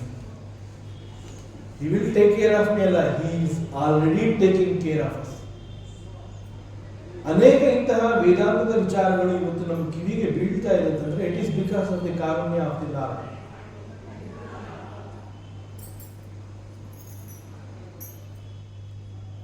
ಮತ್ತಷ್ಟು ವಿಚಾರಗಳಿವೆ, ಮುಂದಿನ ಅವಕಾಶದಲ್ಲಿ ಮತ್ತೆ ಮುಂದುವರಿಸೋಣ. ಓಂ ಪೂರ್ಣಮದಃ ಪೂರ್ಣಮಿದಂ ಪೂರ್ಣಾತ್ ಪೂರ್ಣಮುದಚ್ಯತೆ ಪೂರ್ಣಸ್ಯ ಪೂರ್ಣಮಾದಾಯ ಪೂರ್ಣಮೇವಾವಶಿಷ್ಯತೆ. ಓಂ ಶಾಂತಿ ಶಾಂತಿ ಶಾಂತಿ. ಹರಿ ಓಂ. ಶ್ರೀ ಗುರುಭ್ಯೋ ನಮಃ. ಹರಿ ಓಂ. ಈ ದಿನದ ಪ್ರವಚನ ಸೇವೆಯನ್ನು ಸದ್ಗುರು ಶ್ರೀ ಚಿಕ್ಕಲಿಂಗಯ್ಯನವರ ಪಾದಚರಣೆಗಳಲ್ಲಿ ಅತ್ಯಂತ ಭಕ್ತಿಯಿಂದ ಶ್ರದ್ಧೆಯಿಂದ ಅರ್ಪಿಸೋಣ. ಶ್ರೀ ಕೃಷ್ಣ.